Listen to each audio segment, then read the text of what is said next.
Hello, everybody. Welcome to Double Game Week 4, not sponsored by Brighton and Hove Albion's Shane Duffy.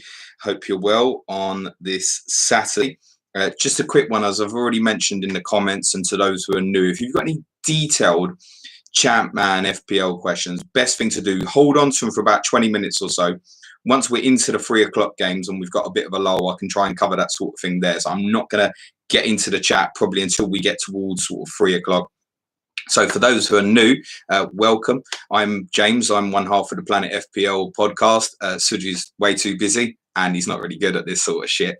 So you just got me. If you're expecting fancy graphics, sorry, don't really do that sort of shit. Although a few people have mentioned trying to help me out, but I don't understand the technology, right? So you've just got me, Raw, giving you updates as things happen. So let's get into it. First thing we'll do is we'll review the 12:30 kickoff. I'll go through all the team news for the 3 o'clock, and then we'll go through goals and alerts, etc. as we go through the day. Everyone in the chat, thank you very much. I'll do a few ground rules before we get into 3 o'clock as well. But obviously, let's start with the big news from this morning, a 3-0 victory for Leeds United against Manchester United in the big early kickoff. We have confirmed bonus points as well, which I want to cover off straight away. Top bonus to Stephen McPhail, who I saw knocking about on a lot of benches in people's team lineups. There are also 2 bonus points for another 4 of the Leeds lineup. Nigel Martin, Ian Hart, also on a lot of benches. He was very nearly on mine, but I did start him. Olivier Decourt, Mark Viduka also got 2 bonus points. There's also an additional save point for Nigel Martin and Fabian Barthez. So McPhail, the star of the show, goal and assist this morning. Was also a goal for Alan Mabry playing wide on the right. But I'm not sure if he stayed there because Gary Kelly at 90% fit went off after 2 minutes.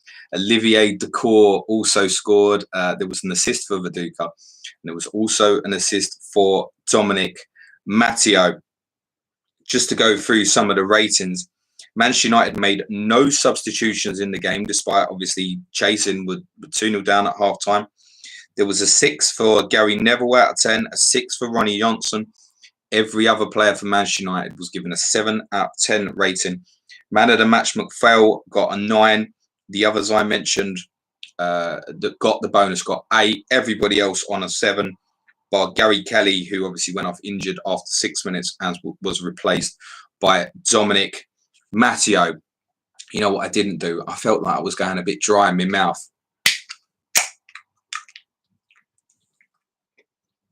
Cheers. Andy Martin, James Alapran, Dave. What's your fucking handle these days, Dave? Simple goal. Andy FPL Tactician. Dave, simple goal. James Alapran. Thank you very much, guys. Continue what you're doing. I know a lot of the guys, there might be some people even in the chat who probably like they're now having to wait till game week 5. The guys did have an issue this week where people who were rolling a transfer were ending up with only 1 free transfer. So they had to prioritise the guys that were currently already in the game. But if you're joining in the chat now, etc., and we welcome you to game week 5. There are other fancy games going on, but they're just not as good as this one, guys. So let's get into the team news. There are no, I wouldn't call them any huge shocks from the 3 p.m. team news. I don't think there's anything that's left anybody going. We'll start where we want to start, which is I think is with Charlton. So they've made 2 changes to their starting lineup. I think the majority of the guys that we've gone for are in. The unlucky 2 to miss out from the last Charlton lineup to beat Aston Villa 3-0 are John Robinson and Graham Stewart. Scott Parker. Graham Stewart does start. It's Robinson and Scott Parker who miss out. Graham Stewart starts. There's a full debut for Gary McAllister following his move from Liverpool. So just run you through that clarified Charlton 11. So it's Dean Kiley, back 4 of Powell, Rufus, Shitu, Young. Midfield 4 is Wilcox, McAllister, Stewart, Kinsella. Up front, Bartlett and Yule. Paul Konchesky, Mark Fish, Robinson, Eddie Yards amongst the substitutes for Charlton. They host Middlesbrough, who've only made the one change. It's up front. The returning Alan Boksic is straight back in the Middlesbrough lineup, and he is in for Hamilton Ricard. Now, Whelan, following his double at West Ham, holds on to the spot. So I would suggest going forward, Whelan, Ricard, Nemeth, all liable for rotation. Boksic very likely to be the main man there for Middlesbrough. They also line up 4-4-2. The rest of the side is unchanged from that. Really good victory at Upton Park. Mark Crossley still in goal. Back four is Fester remains at left back. Eggiog, Southgate, Stockdale. Dean Gordon again, wide left midfield. Greening and Ince centre midfield. Alan Johnson on the right. Boksic up front with Whelan.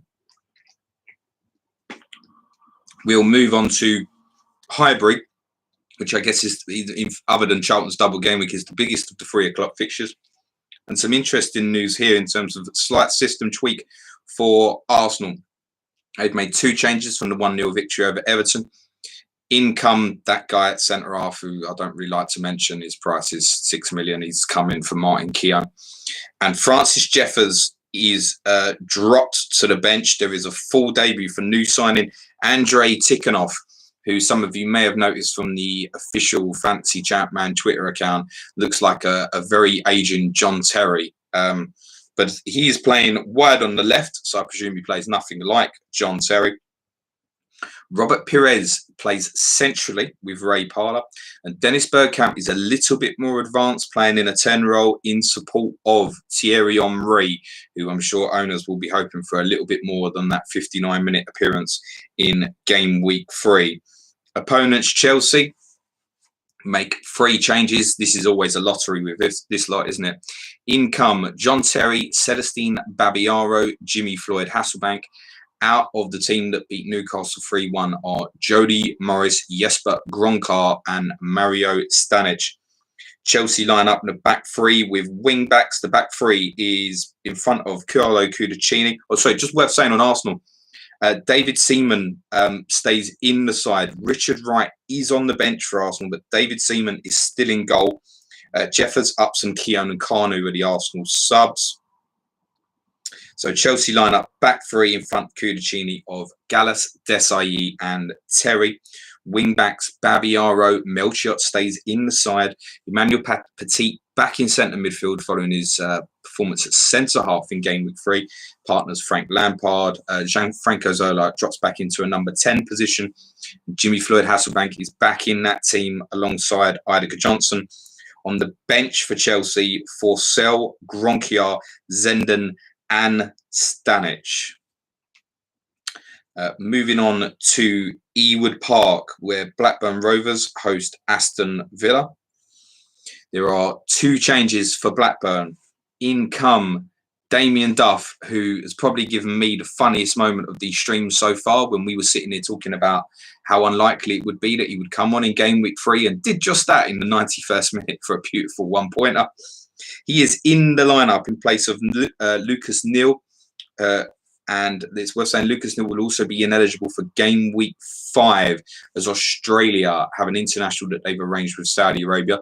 Importantly on that, Mark Viduka and Harry Kuehl have not been called up. It was Neil, Mark Schwarzer and somebody else I completely forget. But Lucas Neal will be the one that affects people the most. He's not in this Blackburn lineup anyway. Craig Hignett is also into the side, and Alan Mahon also misses out. So Blackburn also line up similarly to Chelsea, 3-4-1-2. Curtis Bergen short in front of Friedel. Damien Duff plays left wing back.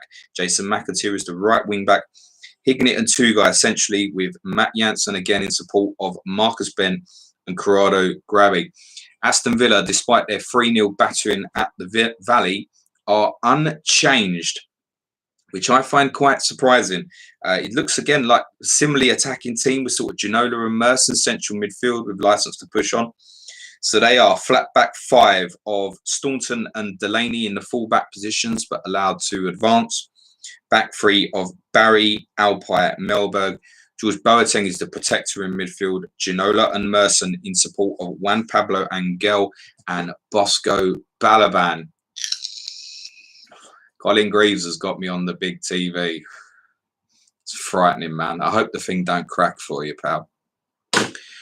Moving on to Pride Park, Derby County host Ipswich Town. There are two changes for Derby. Aranio comes in at right wing back. Georgie Kinclardzi starts. OOP back from injury up front for Derby. On the bench, left out rather, are Murray and Ravanelli, picked up a reoccurrence of the injury that he'd suffered previously in game week 3. Derby are 3-5-2. Poom in goal. Elliott, Carbonari, Rigg at centre half. Johnson and Aranio are the wing backs. Flat midfield three of Powell, Burley and Valakari. Kinclardzi and Malcolm Christie up front as split forwards. On the bench for Derby, Adam Murray, Daniele Diano, Brian O'Neill 4.0 and Danny Higginbottom. For Ipswich, 3 changes for Ipswich. In come Gardso, Miller and Pablo. Riderson, Magilton and Marcus Stewart miss out. Stewart is amongst those on the bench. Ipswich line up exactly the same as Derby in terms of system. 3-5-2. McGreal, Gardso and Bramble at centre-half. Gardso with licence to step out from that back three. Karic and Maurizio Tirico has got really high average ratings so far are the wing-backs. Jermaine Wright in midfield following his 2 goals in game week 3 at Filbert Street. Partners Matt Holland and Tommy Miller back in the side.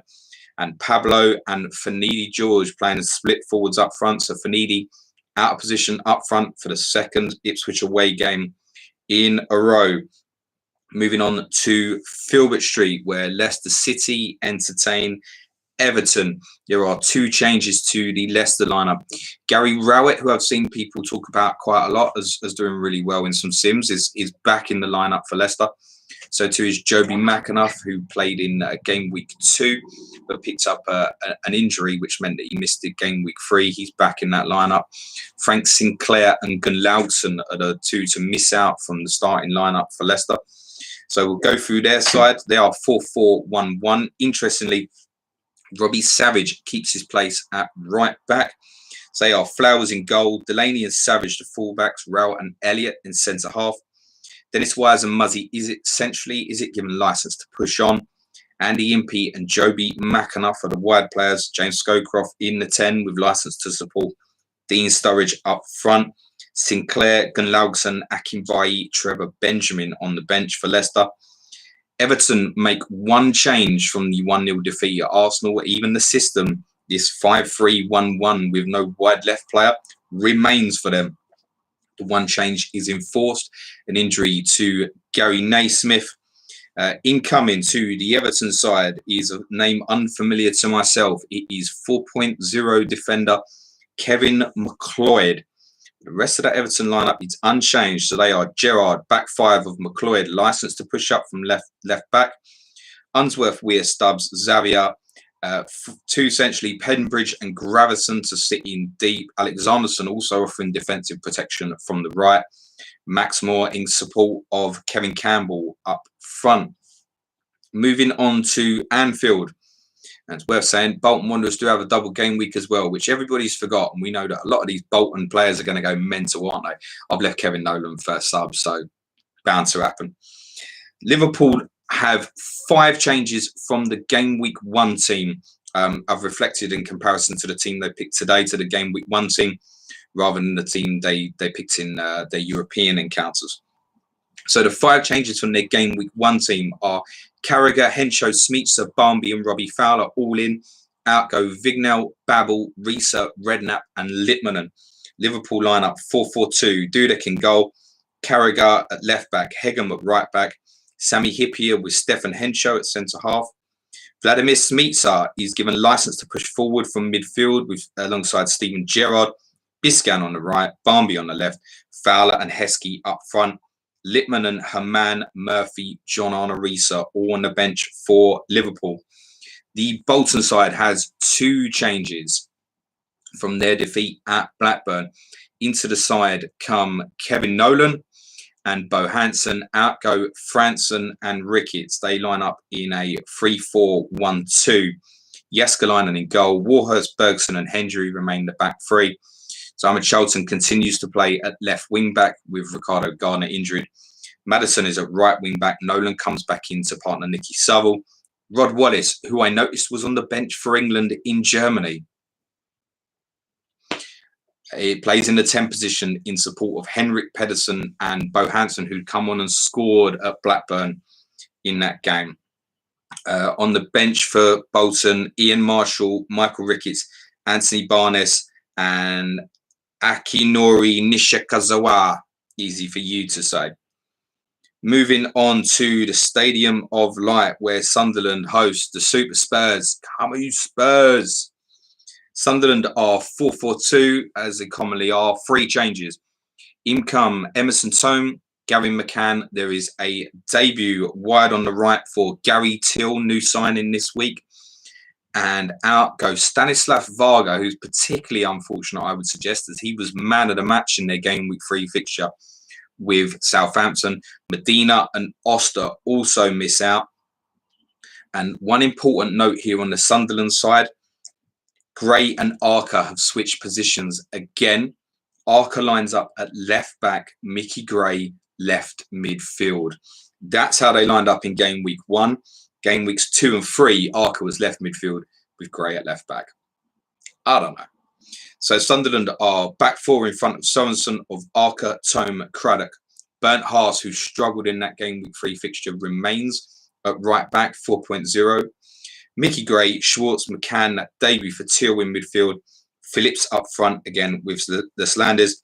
Medina, Varga, Michael Reddy, and Niall Quinn on the bench for Sunderland. Spurs lineup. Now, pre-game week 1, you might remember that I said I had 2 Spurs players very much on my radar. They are both in this team today. Ledley King and Les Ferdinand are amongst 3 changes for Tottenham. They both start. So too does Stefan Everson. Goran Benjevicic has a knock. He could be back for game week 5. Rebrov is not fully fit and only takes a place on the bench. And Gus Poyet also misses out. Poyet misses out from the squad altogether, in spite of being captain for Spurs in that game week 3 defeat at Leeds. So Spurs line up 3-4-1-2. We've seen this sort of wideish 3-4-2-1 recently. This is more of a structured 3-4-1-2. So back 3 in front of Keller, who is my goalkeeper today. I picked him ahead of Shaka Hislop. Back 3 is Richards, Chris Perry, Ledley King. Ziege and Anderton staying at wing backs. Tim Sherwood retains his place in midfield with Simon Davis. Teddy Sheringham is in support of a new front 2 of Les Ferdinand and Stefan Everson. Rebrov, as I said, is amongst the substitutes. So too is Matthew Etherington. So too are Stephen Ferguson and Yannick Coman, who I can tell you are both young forwards. And the final game is West Ham and West Ham and Newcastle, sorry. West Ham, in spite of the 4-1 home defeat to Middlesbrough, are unchanged for the 2nd game in a row. So Di Canio, et al. All start again. Schemmel stays in the team. Shaka Hislop retains his place in goal. So it's Hislop in goal. Back 4, Winterburn, Repka, Daly, Schemmel. Courtois and Sinclair really asked to push on from wide positions. Joe Cole from central. Don Hutchison is the sitting midfielder. Di Canio and Canute up front. 2 changes for Newcastle. Kieran Dyer is back in the team following injury. Shola Amiobi is in for Craig Bellamy. Another unlucky man for Newcastle is Acuna, who misses out for Dyer. They are 4-4-2. Given in goal, Elliott, Davizas, Marcelino, Barton, Robert left midfield, Solano right midfield, Dyer centrally with Mercedes, and Amiobi is partnered up front, of course, by Alan Shearer. Those are your team lineups. Now, interestingly, some data that I want to go through, which the account has given, but we'll just cover it off very, very briefly as and when I can find it. 141 wildcards played in this game week, which I suggest is probably roughly about, I don't know, between 10 and 12% of the game have launched their wildcard. There was always the feeling from a lot of people pre-game week 1 that this was really going to be the week to wildcard. But I think with Liverpool no longer having that double, that's put quite a few people off. But still a big number of wildcards. There are 9 free hits, 1 bench boost. That's brave. 6 triple captainers as well. I suspect they'll probably all be on Charlton players. And that's interesting as well when we look at some of the captaincy numbers that the guys released earlier today. So there are 8 players who have been captained by more than 1%. Jason Yule is the most captained player in the game, astonishingly. Includes my captain, but it's only 22% have captained him. The next most captained player is Jason Wilcox, who a couple of weeks ago, well, this time last week, was obviously sitting on the bench at Leeds. He is now the second most captained player in the game, also now at Charlton, 16%. 14% of captainers have already missed out. A blank for Ruud van Nistelrooy today. Sean Bartlett is the 4th most captain. 12% of players have captained him. 11% were on Thierry Henry. 9% on Alan Shearer, is higher than I expected. Another 3% were on Mark Kinsella of Charlton. All those Charlton players I mentioned start. Remember, they play again tomorrow in the second part of this double game week, home to Bolton at 3 o'clock. And 1% are on Luis Boa Morte. They host Southampton in the 5:30 p.m. kickoff, and I think a lot of people expecting Boa Morte OOP up front again for Fulham. But essentially, more than half the people are on Charlton captaincy. So what I'd love you all to do now in your chat, let us know in the chat if you have captained any of those players that I have not mentioned. Sujan Shah is in the chat.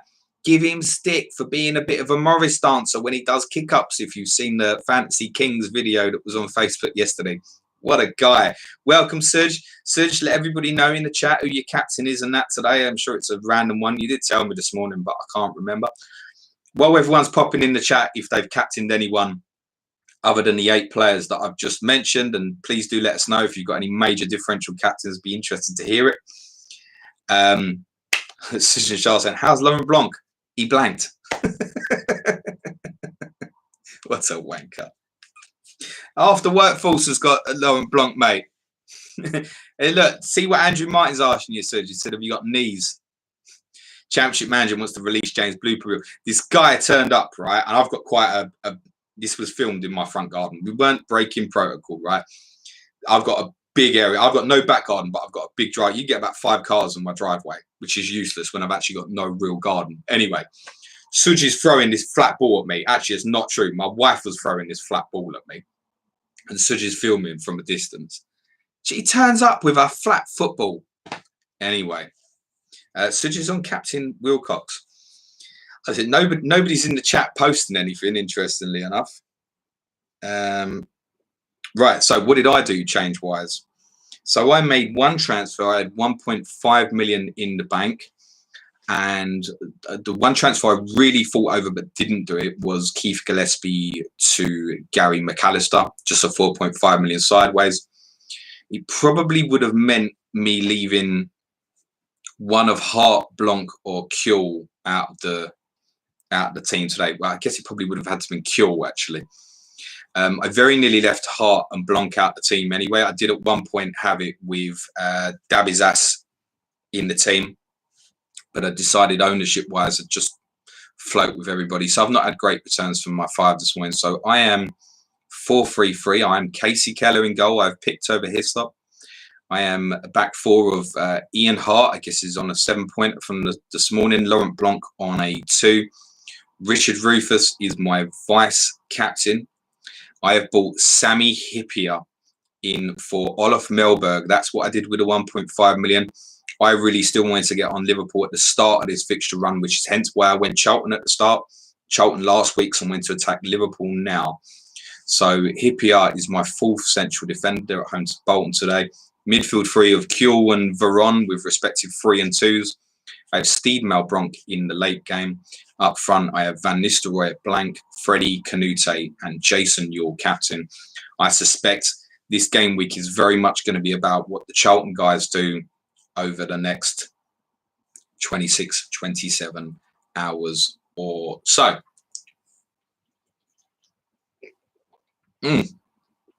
Blinding. Just before I get into the chat, just want to do a couple of shout outs if I can as well. FPL captain with a K, I did notice you in the chat. Thanks very much for the DMs and stuff you've been helping me with. Really appreciate it. To at Corf FPL, Jack A. Goodwin for the stuff he helped me with the graphics for the last 2 streams as well. If anybody wants to provide a silly graphic with my head on Jeff Stelling for game week 5 for the week, do slide into my DMs when this is all said and done. Sujan Shah says, does anyone else just want to get 11 players to play for the first time this season? Sujan got everyone playing. Oh, this is a kind of way I wouldn't have minded if someone missed out, to be honest. I've got Kevin Nolan first sub. Davies our second sub away to West Ham. I think I'm regretting already. Keith Gillespie is my other sub, which I need to fix out. But my others are, are playing. So it's just not become a necessity for me. And I felt going to McAllister instead of Gillespie, he obviously would have given me an extra double for this week, but he would have only been sitting on my bench on the ingoing weeks as well. So it just didn't feel it was worth it. I really went to get in and attack Liverpool from the start, basically, or the start of this run anyway. Obviously, now that they're playing again, they've got Bolton at home, it's Ipswich away, and then there's another good home fixture as well. So I wanted to get on them straight away. I think our friend Luke, Disabled from Scout, who's in the chat, did a really good thread on Liverpool yesterday. One of the things he'd highlighted, and it was right timing for me, Luke, thank you very much, was that Liverpool, perhaps even more so than Chelsea, are actually a bit of a rotation nightmare, trying to pick the best assets for them going forward. And there is a case to be made that Stefan Henshaw will outscore Hippier when he plays in terms of bonuses, etc. But Hippier is solid as in terms of he's probably going to play every week as well. So for that reason, I've gone with the security of Hippier rather than Reese's sub for Liverpool. I can't really be having all that nonsense at this stage. So we are 1 minute to 3 o'clock. Kickoffs fast approaching. Let us know what your thoughts are in the chat. I take it nobody has got a real differential captain other than the 8 players that I already mentioned, therefore. If anybody wants to step forward, now is the time to tell us. Otherwise, I'll get into the chat until these goals start hitting us. Notifications are on, guys. Phone is on loud. Let's do this. Very best of luck, everyone. Nash FIFA, who messaged me earlier, says he can't wait to start the fun next week. He's waiting on his sheet. Brad Lewandon is looking for a Jason Yule hat-trick, please. I think so many are. It does feel like this could be a damp squib. I've seen a few people talking about the haunting memory of Shane Duffy and the Brighton double game week. There's a few people out there like captain people like Rufus and stuff. It's really brave, isn't it? So kickoff, it's on 3 o'clock. I'm expecting a ton of goals today. Not going to lie. With them fixtures, I'm expecting quite a few. I've written myself a little blank sheet as well, so I can try and keep a track on all goals and assists and whatnots as we're going. Herm says he took a -4, transferred out Keane, Bowyer and Schmeichel for your captain Wilcox and Kylie. He's gone full on and Chelsea there. Barry Thomas Twigg, the Valley has never been so popular. No, probably not since they returned there from their days at Upton Park and Selhurst Park. One for the older listeners there. I think 1992 they got back into the Valley. Good story there. There's possibly a People's Poll or a Thursday throwback there, Suj. Jay, Captain Grabby, nice. I fancy Blackburn today at home to Villa, yeah. Gary Shepherd, last chance saloon for Phillips and Di Canio. Both with decent home fixtures, could be your day. Mark Robinson's Dean Kiley captained. Jose Vargas, I guess Kinsella with 3% is differential. Absolutely is, mate. Yeah, it's not going to be the most popular Charlton pick, but obviously was one that 3% captained him is shockingly big, I think. Our Sheffield United correspondent and friend FPL Blade is in the chat, wishing everyone a good morning and afternoon. He'll be good morning because he's based in America. I hope you're keeping safe over there, mate, and your president's not giving you too much trouble. Jeff Holt's in saying hello and thank you again. You're welcome, Jeff. All the guys that might have said hello and thank you previously, shout outs, get yourself back in the chat. I'll get you mentioned as and when. Rory's back in. Remember Rory from game week 3? Rory's back. He's looking for a goal from anyone. FPL Blades, Shearer captain. Yeah, that was the real surprise for them. Captaincy numbers for me was the amount gone on Alan Shearer. That's heavily influenced by, in fact, West Ham had 2 home games, lost both, 1-0 to Villa, and then obviously the 4-1 to Middlesbrough. We have an early goal at Anfield, and it is for Charity Shield hero Igor Biscan is the goal scorer. Nicky Barmby with the assist. Early goal, 2 minutes in at Anfield. Bolton double game week, first clean sheet, bust. 2 minutes. Igor Biscan with the goal. Nicky Barmby with the assist. Just while I'm on that, guys, I did say I'd do a few house rules at 3 o'clock, and I've already seen some melons trying to break it. So I don't really care if you put in the chat that someone scored, because I ain't going to see it, because when I hear the alert, I'm going to look at my phone. But there's a lot of people in the chat who don't want to see you say it in the chat before I say it. Okay? So just have a little bit of respect for your friends in the chat, because if you do it, it has a negative impact on the chat, and people start moaning and yada, yada, yada. And no one thinks you're a hero. People just think you're a sad 12-year-old behind a keyboard. So you don't have to rush. Let's all be in here, have a good time together. And once I say Biscan scored, then you can all type in Biscan on my bench, like poor Rory. He's already put in the chat. Biscan on my bench. Rory, you are becoming the hero of these streams, my friend. Luke from Scout has started Igor Biscan ahead of Ian Hart, so he's very happy. Cal's gone with a Risa differential, never pays off that. Here's the information on the Biscan goal at Anfield. Great play by Biscan. Dribbles past Charlton and Pedersen before playing the ball wide to Barmby. The Croatian continues his run and meets Barmby's floated ball at the back post, heading home past Jaskalainen. 1-0 to Liverpool. Didn't take long. It's nice to have a goal before like the red card and the 2-minute injury. This one, just on that this morning on obviously Gary Kelly, which I'll come back to, because we have a goal for Spurs at the Stadium of Light, and it's scored by Teddy Sheringham. Spurs lead at Sunderland after 2 minutes. An assist for none. No assist there. Teddy Sheringham. Oh, Teddy has given Spurs the lead at the Stadium of Lights. Oh, 2 early goals. I told you, I got a good feeling about this one, guys. This one's going to be really fun. Scala says Biscan Olsen was worth keeping for all these weeks. Cal, juicy Jaskalainen legend. It's gone, my friend.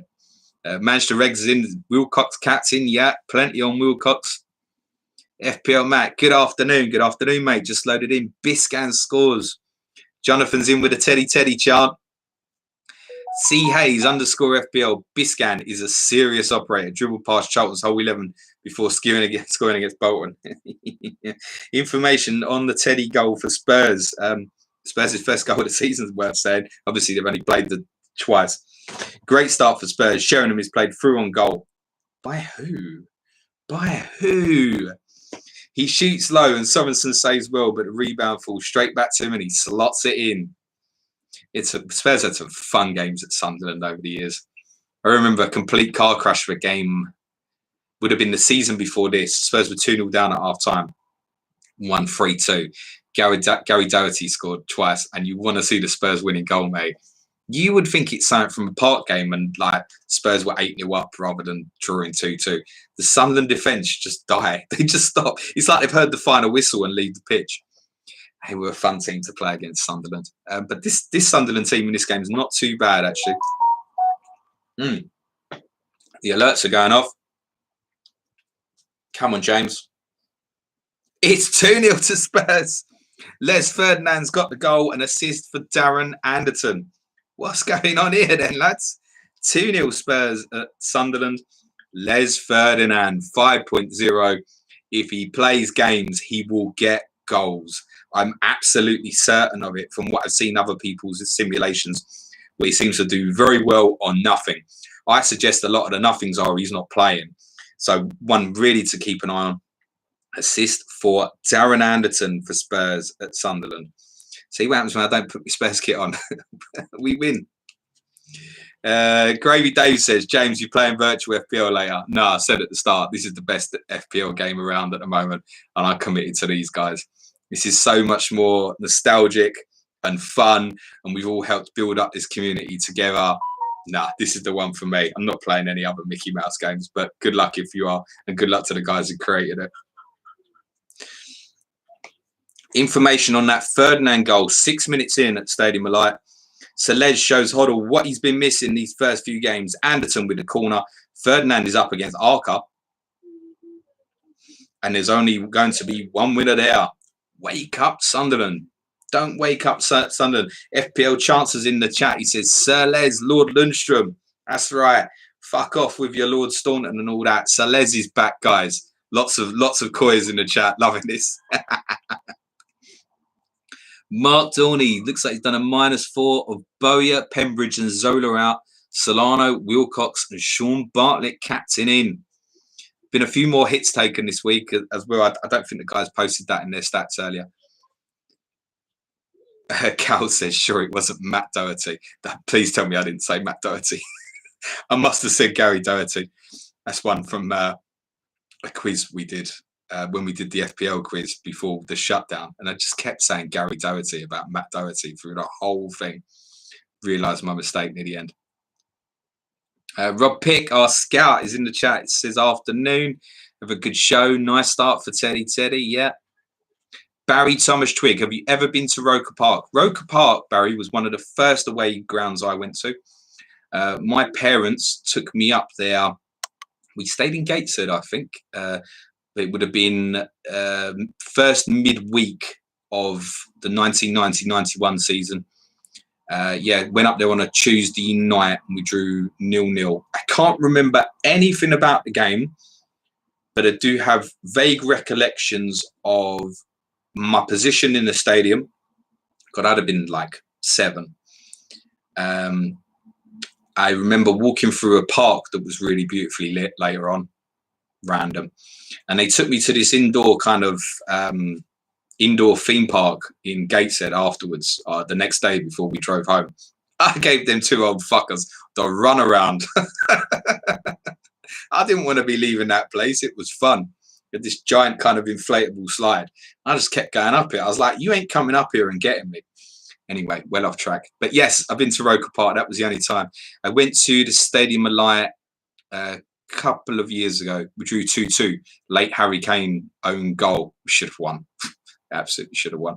I mean, Dembele hit a screamer, hit the post. Yeah, that's all right up there, Sunderland. It's good because, I mean, with respect to Sunderland, you'd probably stay in Newcastle, don't you? It's a bit of a better party town anyway. Clayton Fernandez has gone rogue with a McAllister captain. Flapjack says Ferdinand was awful at Reading, turned up in his helicopter to training. Well, you know. With a goal at Upton Park, it is for West Ham. Goal scorer is Joe Cole. An assist for Paolo Di Canio. 1-0 to West Ham. 10 minutes gone at Upton Park. Joe Cole, the goal scorer. An assist for Paolo Di Canio. You can all go in the chat now and go, yay, Di Canio, Di Canio, Di Canio, if you want to. I'm waiting for it.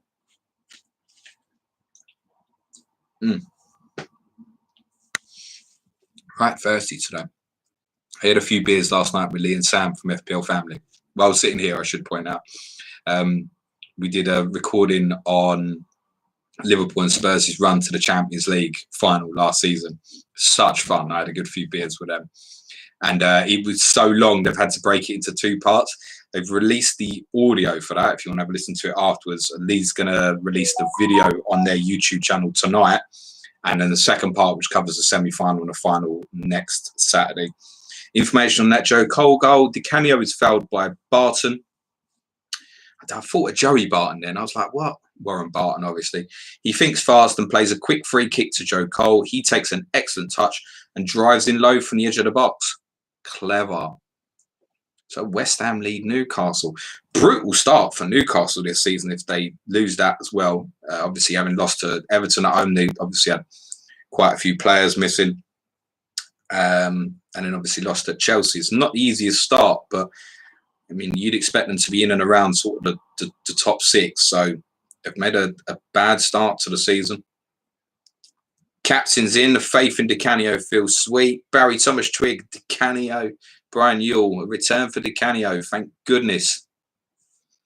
A clean sheet wipeout just got rid of Di Canio for Shearer. Ed Cannon, for fuck's sake, Davizassi. I'm feeling better about that being my second sub now. FPL Blade, who mentions earlier about a Bramall Lane meet-up this year, hopefully. It won't be this year, mate. It might be next year. It's not going to be this year, guys. Neil Sadson says Newcastle defence are shit in this game. FPL Bricky, Dabizas Cleany, wipeout. Yeah, Gary Shepherd, good lad. Paolo, goals galore today. Brian Yule, to be fair, when it says foul by Barton, you do immediately think of Joey. He was a thug, so understandable. Newcastle United are making Matthew Milton sad. Nick Griffith, that isn't Canute. Davizas has broken Jose Vargas's heart. I suggested he'd break a few hearts. I always felt this was going to be a week where, another reason I thought this was good timing to go hippier, that Leeds United fixture earlier and some of these other fixtures. I don't expect there to be too many clean sheets knocking about, to be honest.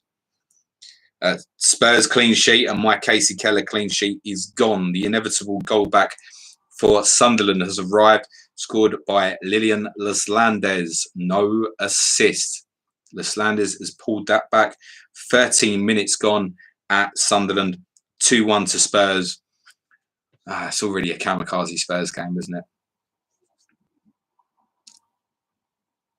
Brad Lewington's just taken out Joe Cole and Viduka on his wild card. He smiles about it, though.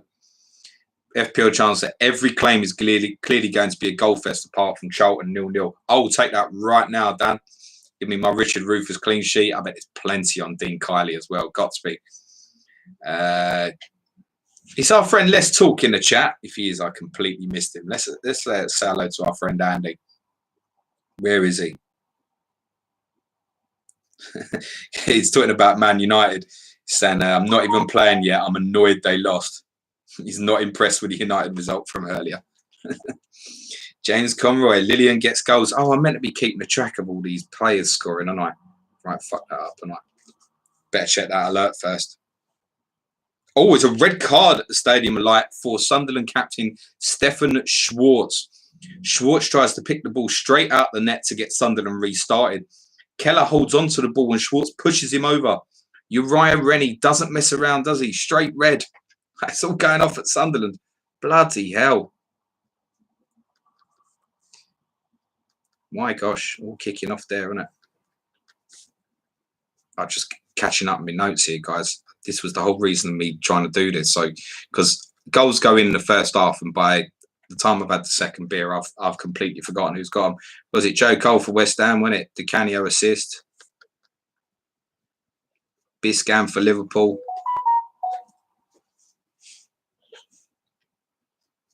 An update on the Sunderland goal following the red card. Hardly time to catch up here. Schwartz's initial shot is well saved by Keller, but Laslandes follows up to tuck home the rebound. There would have been more hope for Sunderland if Schwartz had not gone and got himself sent off. Yeah, that is a staggering start there, isn't it?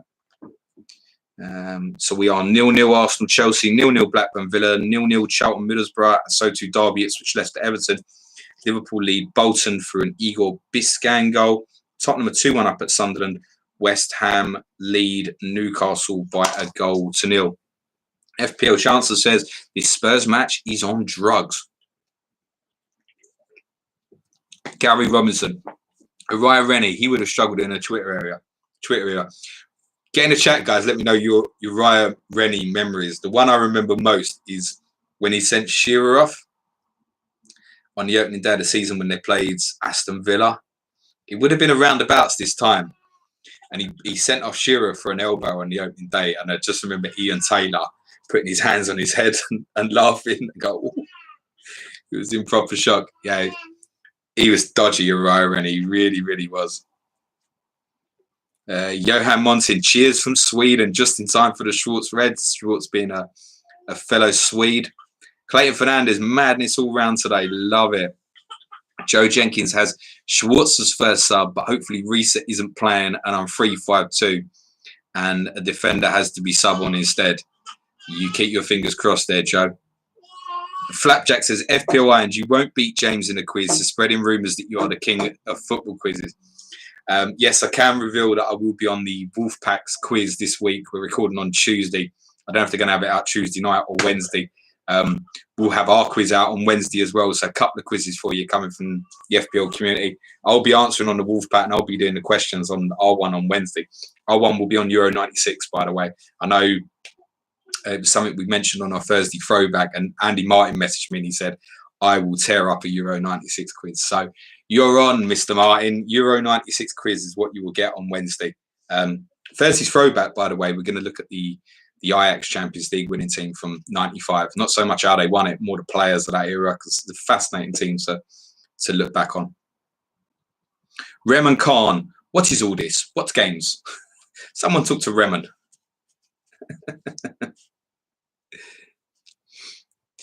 Alex is trying to big me up. Yeah, do what Alex said. Alex with all the E's and the X's. Do what Alex said. You know me, I'm not one for the self-promotion, even though I just told you what my shows would be later in this week. Mark Dorney, Araya Rennie sitting on a bike in full leathers thinking he was the Don. You got to at me and send me a picture of that when this is finished, mate. We have a goal for Derby County at Pride Park. It will probably be a popular one. Goal scorer is Daryl Powell. Assister is Craig Burley. Sorry for those who just got King Clarsy, who just went, it's not the popular one. Daryl Powell with a goal for Derby. Those who still have Craig Burley, he has the assist. Derby lead Ipswich by a 1-0 at Pride Park. 18 minutes gone there. So we have 6 goals, 18 minutes. It's not bad, is it? Yeah. No. Yeah. 6 goals. Bricky's iron's only 18. I don't believe you. Joe Finley Badder, well, I'm fucked. Wasn't even born in 96. Mate, just go and watch an hour's video of Euro 96. And if you've never seen any of the tournament, you need to get some of that tournament. Clean sheet bust gone for Aston Villa. Goal scorer is Marcus Bent for Blackburn Rovers. And another assist for the brilliant 2 guy. Clean sheet gone for Aston Villa. Marcus Bent, the scorer, 2 guy with the assist. 19 minutes gone at Ewood Park. We now have 7 goals in the first 19 minutes of this game week 4 from the 8 fixtures. It's nearly a goal a fixture in just under 20 minutes. Banging stuff. Irons is 25.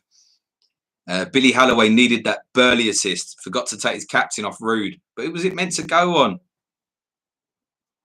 Rory's still waiting on a goal. 7 goals in 18 minutes. 24 goals last week. Still waiting on a goal. That's fantastic stuff. We have a 3rd goal for Spurs at Sunderland. The goal scorer is Stefan Everson. Assist Christian Ziga. I'll come back onto that because there's news from Upton Park as well. Trevor Sinclair falls awkwardly and can't continue. Svetoslav Todorov comes on to replace him. I wonder if that's a change of position, possibly for perhaps Di Canio, perhaps in a deeper role, perhaps. I'm not sure, but you could lead to that conclusion. News on a Bent goal. Fantastic play from 2 guy. He picks the ball up 30 yards out, works himself some space beautifully before laying the ball off to Marcus Bent in space. He strikes it with fury past Schmeichel to give Blackburn the lead. As I said, Stefan Everson with the goal for Spurs.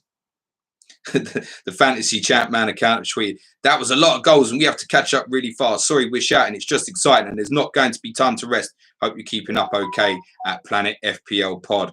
I'm doing absolutely fine. There is an equaliser for Villa immediately at Ewood Park. The goal scorer is Bosco Balaban, and no sooner was I thinking, hey, selling Olaf Melberg this week was the right idea. He is the assister. Olaf Melberg assist, Bosco Balaban goal. Aston Villa have equalised at Ewood Park. 20 minutes gone there. I have an update for you on the Derby County goal. Game of head tennis in and around the Derby box ends with Craig Burley gathering up the loose ball. He tees up Daryl Powell, making a nice forward run, and he fires home. The 3rd goal for Spurs at Sunderland. Fair to say it's been an action-packed start at the Stadium of Light. Ziga beats Till before chipping the ball into Everson. He swivels on the ball and scores. Sunderland in big trouble after just 20 minutes. Remember, they are 3-1 down and down to 10 men as well. Wow, lots of shit going on. We have a 2nd goal for Derby at Pride Park. Malcolm Christie is the goal scorer. No assist on that goal. Derby 2, Ipswich 0, 20 minutes gone. Malcolm Christie is the scorer, adding to the earlier strike from Darryl Powell. Jesus. And breathe. Wow. That's fire, isn't it? That's fire. Well done to Melberg owners, I have to say. Bastard. But I won't complain if Liverpool have the clean sheet, obviously. So what we got there then? That's Everson now. So the front three have all scored for Spurs. Sheringham, Ferdinand and Everson. I feel like I missed one there from my list. No doubt I'll get it all going. Now, there's more. There is a substitution at Highbury. Tony Adams goes over on his ankle and is replaced by Martin Keown. 23 minutes gone there at Arsenal. They are level 0-0 with Chelsea. Tony Adams replaced by Martin Keown. Update on the Malcolm Christie goal. 2 goals in 3 minutes for Derby. Bit of a scrappy one. Kinclarty's ball in ends up with a bit of a scramble, but Malcolm Christie emerges to score his first of the season with a powerful low drive. Great start for the Rams. And on Bosco Balaban's goal for Aston Villa, instant response, and it's superb work from Olaf Melberg that creates it. He makes a great run to the byline. Before crossing towards the near post, Balaban gets in front of Henningberg and heads home. Wow. This is banging. I don't think I've got any returns from anything. We have a penalty to Blackburn. I've got no more information on that as yet, but Blackburn have a penalty. We will hold fire for news on that.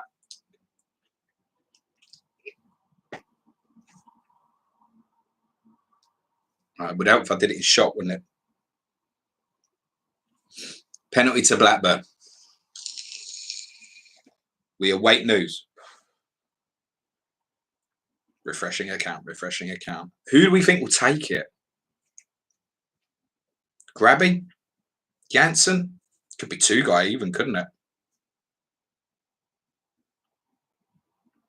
I guess Schmeichel owners. There'd be a few, wouldn't there? We'll be waiting with bated breath to see if he can pull something out here. There's got to be a few in the game where Schmeichel owners got to be. Come on then, account. You're quick enough with all these goals, isn't you? Here we go. Oh my God. It's a red card for Schmeichel. Grabby collects the ball from Craig Short and fires in a fierce effort. Schmeichel spills the shot and John Curtis gets to the ball first. In his efforts to make amends, the Great Dane wipes out Curtis. Straight red card. Schmeichel sent off for Aston Villa. Wow. That's why it was taking a while. Schmeichel red. Not the first today. Obviously, Stefan Schwartz also sent off for Sunderland. This is a madness. Still no news on the penalty. I guess it's a potential assist for Curtis. They did say they would award assist for winning penalties. So potential assist for Curtis. Excuse me, I don't suppose he's too highly owned. Now I feel better about getting rid of Melberg. The penalty has been scored by Craig Hignett for Blackburn. Well, I assume that it says goal Hignett, assist Curtis. I'm going to assume that Craig Hignett took the penalty. So there's one we know. Craig Hignett on the penalties for Blackburn. If he plays, though, that's part of the problem, isn't it?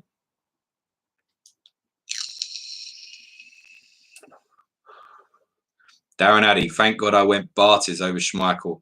Danny Sains, scenes. FPL Sergeant, Villa is shit. Samuel DB's loving the chaos. James Edmonds just says FFS. FPL Panda goes a bit further and says, Jesus Christ. It is Easter weekend, mate, so work away. Alan looks like he's got Curtis. FPL Panda, this is crazy and not a single return for me yet. No, me neither, but I've only got really like Canute and Yule in terms of attacking players playing now.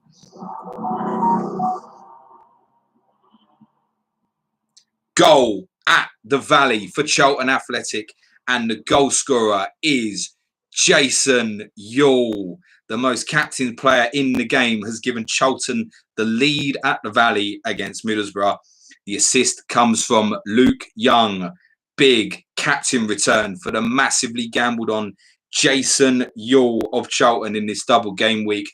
That's going to make a lot of you happy. Makes me happy. If that's the only attacking return I get from these 3 o'clocks, that'll do me absolutely fine. As long as he gets a few more tomorrow against Bolton as well. Look at the chat going off on Jason Yule. Rory's got Yule, a fucking goal. Just watching this chat go is absolutely fantastic. Mark Dorney's got Schmeichel on his bench. Billy Taylor, Sean Bartlett, do something, you slag. Alan says, come on, Team Bartlett. Clean sheet wipeout. Oh, shit, not a Yule owner. Brian Yule, that is not good news. Lots of people. Flapjack Rory's going to get Yule sent off. Cal says, Rory has Yule. Right, I'm getting rid. Oh, love it. Brilliant. Loving all the likes in for Rory, the poor bugger. He's got a return. While you're all going mad for Jason Yule and feeling bad about Bartlett and others in your chat, just a reminder, that was Luke Young assist for the Jason Yule goal. Oh, my goodness. Fantastic. I'm just going to let you have a moment there, and then I'll catch you up on some information on the Craig Hignett goal for Blackburn. Villa bring Peter Enkelman on for Juan Pablo Angel. I've obviously had to bring a keeper on. Angel is sacrificed. The Finns' first job is to pick the ball out of the net, as Craig Hignett hits an unstoppable penalty with the ball bouncing in off the crossbar. Perfection. I'd say a little bit close for comfort personally, but so a reminder of where we stand at the moment. Only 2 games remain goalless. Those are Arsenal and Chelsea, Leicester and Everton. Blackburn lead Villa 2-1. Goal scorers Ben Hignett, assist for 2 Guy Curtis. Balaban had equalised for Villa. Melberg assist. They've had Pete Schmeichel sent off in the run-up to that Blackburn second goal. Charlton now lead Middlesbrough 1-0. Jason Yule, the most captain player in game week 4 with the goal. Luke Young with another assist. He had one in game week 3 as well. Just a note on Luke Young. One of the reasons I didn't go for him when I went for Rufus, who I thought was more nailed.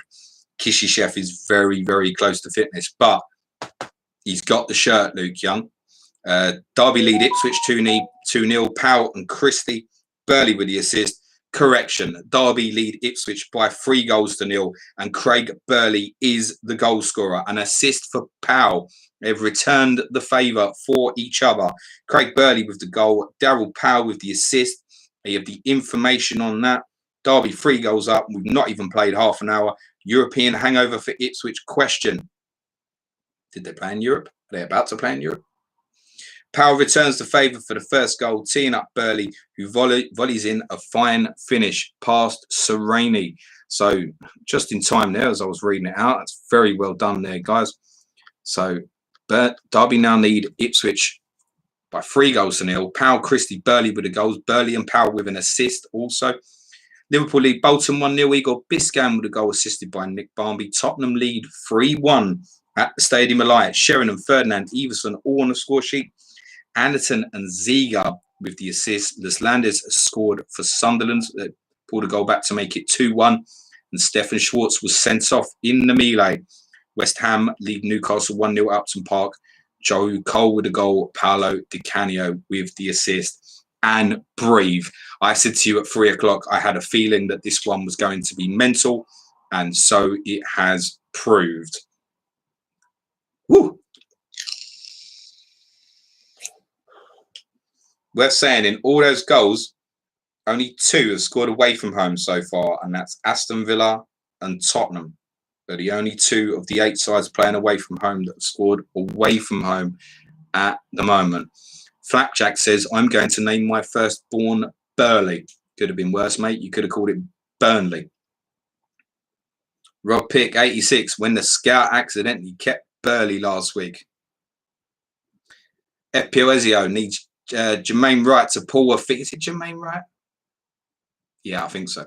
Needs to pull a finger out. He scored twice last week. He's a $5 million midfielder. He's not going to do it every week. That's life. Brian Yule with a good point. 3 goals for Derby and nothing for the OOP. 4.5 million at King Clardsey. Cow is back to being pissed off. Sold Burley after having from the start. Scatter says pre-season form coming good. A bit late for Burley. Second on the bench. It's one of the things with these Charlton guys and that is they are going to keep a few people out. Like I left Nolan on the bench. My feeling on it was there's no guarantee he was going to play twice. And I suspected he would definitely play in this fixture away to Liverpool. So I decided to leave it out rather than take what hopefully on paper is a basic 4 points. And if he returns with 4 points, then I should have played him, I guess, in retrospect, because I'm not going to get a return off everybody. There's a substitution for Sunderland at the Stadium of Light. Kevin Phillips has been sacrificed. I suggest, was it our friend Gary Shepherd had him? I think that's the end for you, mate. Kevin Phillips is sacrificed. Nicholas Medina coming on in his place. Medina is a midfield player, so it looks like Sunderland reverting to a 4-4-1-1 now, and it's not Phillips who stays on. Very interesting.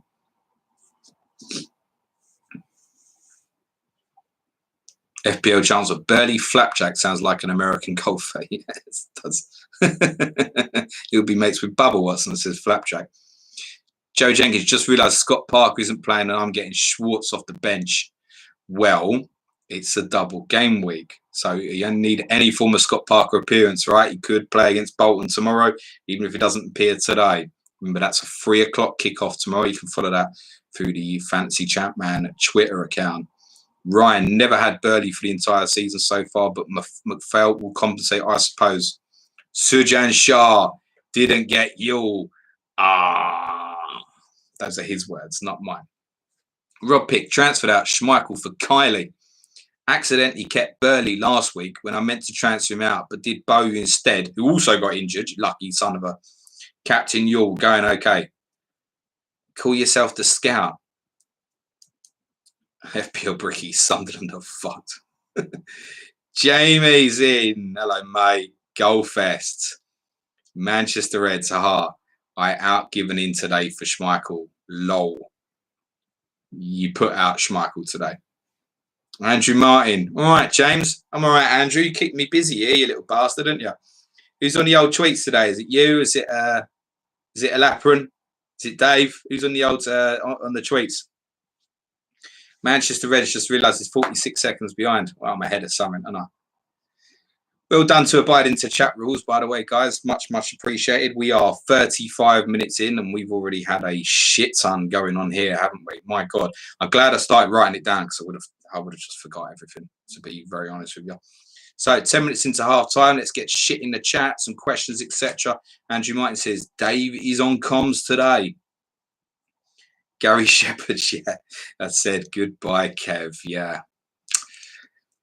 This land is doing all right as well, isn't he? So if they're a side that genuinely plays 4-4-2 and he'll generally keep his place in the side, but that's frustrating, isn't it? I know when we was listening to the stream, and obviously, guys, make sure you catch the guy's stream at 9:30 tomorrow night on YouTube. It is must-view shit.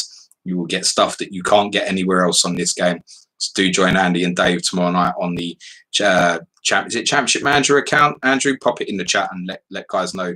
I know you'll tweet out a link and stuff anyway. Suj is in. I've stuck with Ron for 4 weeks. Anyone else the same and not getting cold feet? No huge returns yet. I'm starting to, Suj, but I feel like this was the week to sell rather than what's coming next for Manchester United. This is about timing now in terms of moving the funds. For me, I'm beginning to think it's too much money for a player I'm never going to captain. I'm not going to captain him while I got Van Nistelrooy. Simply not. So a movement down to Beckham or even further down to, a Solano area, for example, to then reinvest that Yule up to Shearer's, etc. Canute up to Shearer, that kind of thing. It's starting to be where I'm thinking, now I've got like Hippier in, he's staying in. That's the way I've decided to go. We have an equaliser for Aston Villa. This one will be popular for a few. Alpine is the goal scorer. George Boateng with the assist. Alpine, the goal scorer for Aston Villa, who they told me was a good alternative to Melberg. They've now both got attacking returns. George Boateng with the assist. Goal scorer, Alpine, George Boateng with the assist. 10-man Aston Villa have equalised at Ewood Park. Gravy Dave says, James, you playing virtual FPL as well as this game? No, I'm not, Gravy Dave, and can everyone stop asking me? I've got no interest in the thing. Sean Murphy, happy Easter weekend. And to you, Sean, although nobody actually knows it's Easter weekend, do they? Unless they're seriously religious and into that kind of stuff. Adam Baines says he's too scared to sell Veron.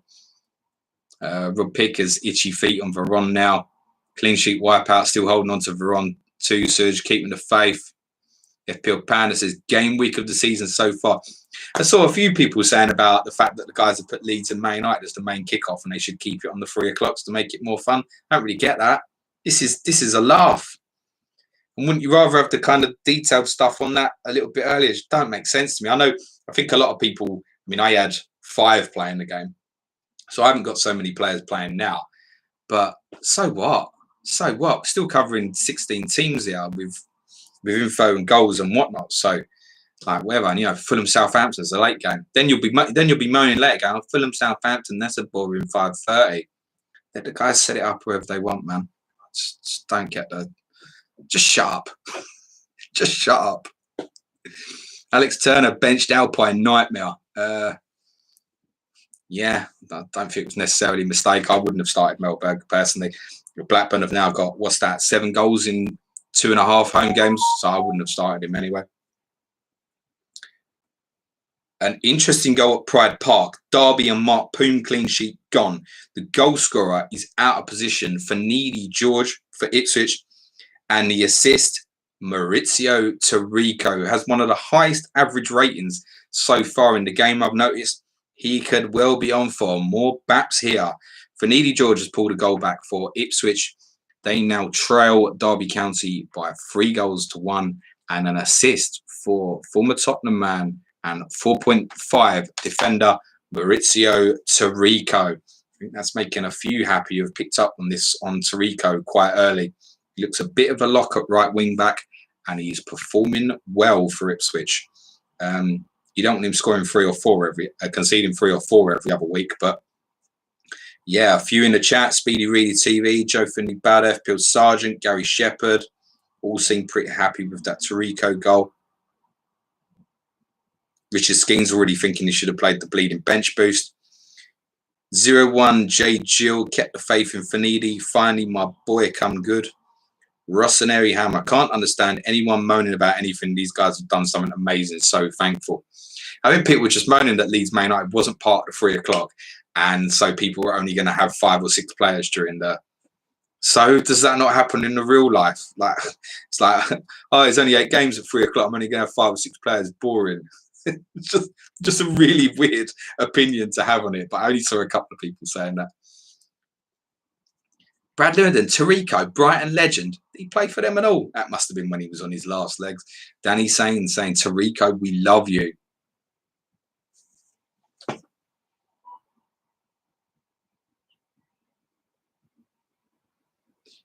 Thank you very much, James Conroy. I did. Equaliser for Middlesbrough at the Valley. Goal scorer Alan Boxic and an assist for Dean Gordon.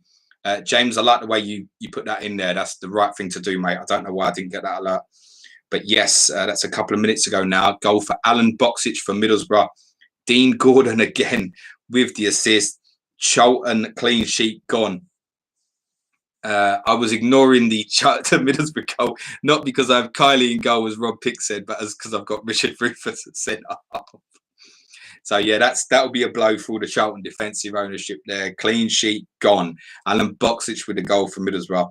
Dean Gordon with the assist. Yeah, sorry that I missed that, guys. Shit happens. We'll get that fixed up. It's just so busy, right? A bit of information on the Alpine equaliser. Well, 10-man Villa have looked content to defend since going down to 10. But they equalise from a set piece. George Boateng swings in a lovely free kick, and Alpine is free to head home from 6 yards. Why is George Boateng taking a free kick when they got Merson and Ginola? and Steve Staunton for that, even you could argue as well. Information on that Boxic equaliser. Lovely interplay between Gordon, Greening and Ince leads to the former knocking in a perfect cross for Boxic, who scores with his head to cap a brilliant Middlesbrough move. Greening is then booked, not sure for what. Well, read the match report, guys.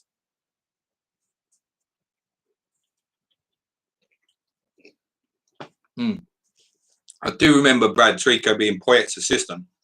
I don't recall him playing for Brighton, I must say. Yeah, appreciate that, James Conroy. Top man there, mate. That's the way to do it, rather than ruin people's chat. That's spot on, mate. Well done there, pal. Andy Cairns, it's just as good if you miss the goals. I'd like to see your reaction when the extra info comes through. Manchester Reds, now in this game, Villa will sign York at half-time and they'll win 3-2. Jose Vargas need Newcastle to wake up. I don't think you're alone there, mate. Don't think you're alone. FBL Bricky, Gordon's alive.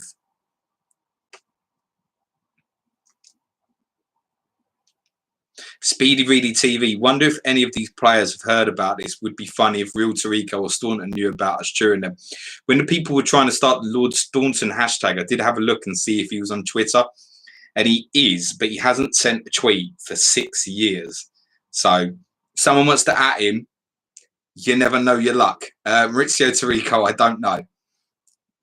Brendan Davis, Boxic is a baller in this game, man. I think that's correct. That we've maintained, what I've said on most of these streams, that Middlesbrough attacking are really one to watch.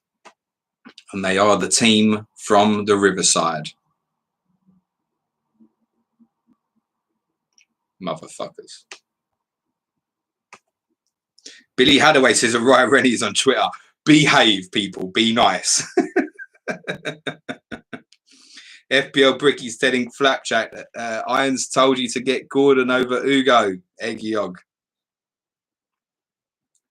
Flapjack going Ugo over Gordon last week was the biggest point swing. Yeah, we are about a minute away from half time, guys. Check I ain't missed any more shit. No, we good for the minute. Some information on that Fanidi goal. It's a strike back. Is there hope for them in this game? Tommy Miller plays to Tarico in acres of space. He puts in a lovely cross, which Fanidi turns in at the near post. There's a yellow card to speak of at Filbert Street, which will be interesting to some. David Unsworth picks up a cheap booking. Leicester absolutely dominating. I think Unsworth's about 10% owned. There is a fourth goal for Spurs at the stadium of shite, let's face it. Teddy Sheringham with his second, and there is an assist for Stefan Everson. 4-1 to Spurs just before half-time. A second for Sheringham and an assist for Everson to go on top of his earlier goal. Interesting. Thoroughly interesting. So we've had 4, 5, 8, 9, 10, 11, 13, 15, 16 goals in the first half. You are smoking something here, guys, aren't you? Means second half probably be very, very quiet. Brad Lewington, did you see my Raya Rennie story, James? No, don't at me now, Brad, but at me when I'm off the stream and that, and let us know. I'm not looking at, if anyone's atting me now, I'm not looking at it. FPL Fish having a shocker this week. No returns yet today. Speedy Reedy TV. Glad Haas is third on my bench this week. Yeah, of course. He's bound to be in for another shocking rating, isn't he? Alan Mutardi. How much is Teddy in the game? Afraid to open the spreadsheet during the game week. I'm 99% sure Sheringham is 7.5. It's worth saying he plays as a 10 behind the front two commonly. FPL Chancellors. I reckon we'll get at least a point now. Come on, you Spurs. Yeah, we've been here, haven't we, Dan? Auto Recluse, I've had none of the 16 goals. I've got one, but if I could have picked the one, I've picked the one that I wanted. Andy Ken's shite second half upcoming. Mark Dorney, 16 goals, 1 assist. 3, 4, 5, 7, 8, 9, 10, 11, 12, 13 of the goals have had an assist. FPL Bricky, the Black Cats are going down. Manchester Reds, me neither had for Duca. That's it. Brian, Dean Gordon is active on Twitter. It appears he isn't a fan of Trump. He's probably not alone. Auto Recluse confirming there Teddy Sheringham is 7.5 million. FPL Dinosaur. If Spurs win this league, it's got to go down in record books as a Prem title, James. Yeah, I'd definitely be all over it, mate. But it's also not happening. You've forgotten we lost the first 2 games. Matthew Milton. Robert has been so frustrating to earn at his price. Yeah, almost seems to go almost unmentioned to a certain extent. Information on the Sheringham goal. A brace for Teddy. Everson works the ball for Sheringham, who takes a touch and fires home. Surely no way back for Sunderland now. Whew. And breathe. I presume we're at half-time. At this point, guys, while we're running through half-time, whatnot, so I'll just cover off the scores as well. Let you know where we're at. But if there's anything you want me to discuss about this game or anything a little bit more generic during the next 10 minutes or so, then yeah, now is a very, very good time and we'll cover it off. I'm going to upset you all now and say, following a very exciting first half, I'm expecting a quieter, let's say, second half. So we are 0-0 at Highbury between Arsenal and Chelsea. The only notable there that Tony Adams replaced early for Martin Keown. I would say early enough, possibly, for a Keown clean sheet, which should they hold on through. Blackburn and Aston Villa is 2-2. Goals for Marcus Bent, Craig Hignett, assists for Tugay and Curtis. Balaban and Alpay with the Villa responses, assists for Melberg and Boateng. Notably there, Peter Schmeichel sent off for Villa. Jason Newell, the most captain player in the game week, has scored. Luke Young with the assist. Alan Boksic cancelled that goal out for Middlesbrough. I cannot remember for the life of me who got the assist, so I'm just going to double check that for. Why would I forget? It's Dean Gordon, obviously. Derby lead Ipswich by 3-1. Powell and Burley both have a goal and assist each. Malcolm Christie also with a goal. Fanidi George with a goal for Ipswich, assisted by the excellent Maurizio Tirico. Leicester and Everton remains goalless. Liverpool had an early goal through Igor Biscan, assisted by Nick Barmby, lead Bolton by a 0-0. I guess the headline story here is that Spurs lead 4-1 at Sunderland. 2 for Teddy Sheringham, a goal apiece for Les Ferdinand, Stefan Everson. Everson also has an assist. There are also assists for Darren Anton, Christian Ziga. The Slanders with the consolation goal for Sunderland, which had made it 2-1. Stefan Schwartz was sent off in the melee following that goal. West Ham lead Newcastle 1-0.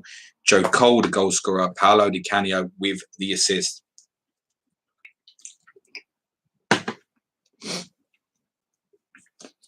FPL Panda says Everson tips in his projected points squad this week.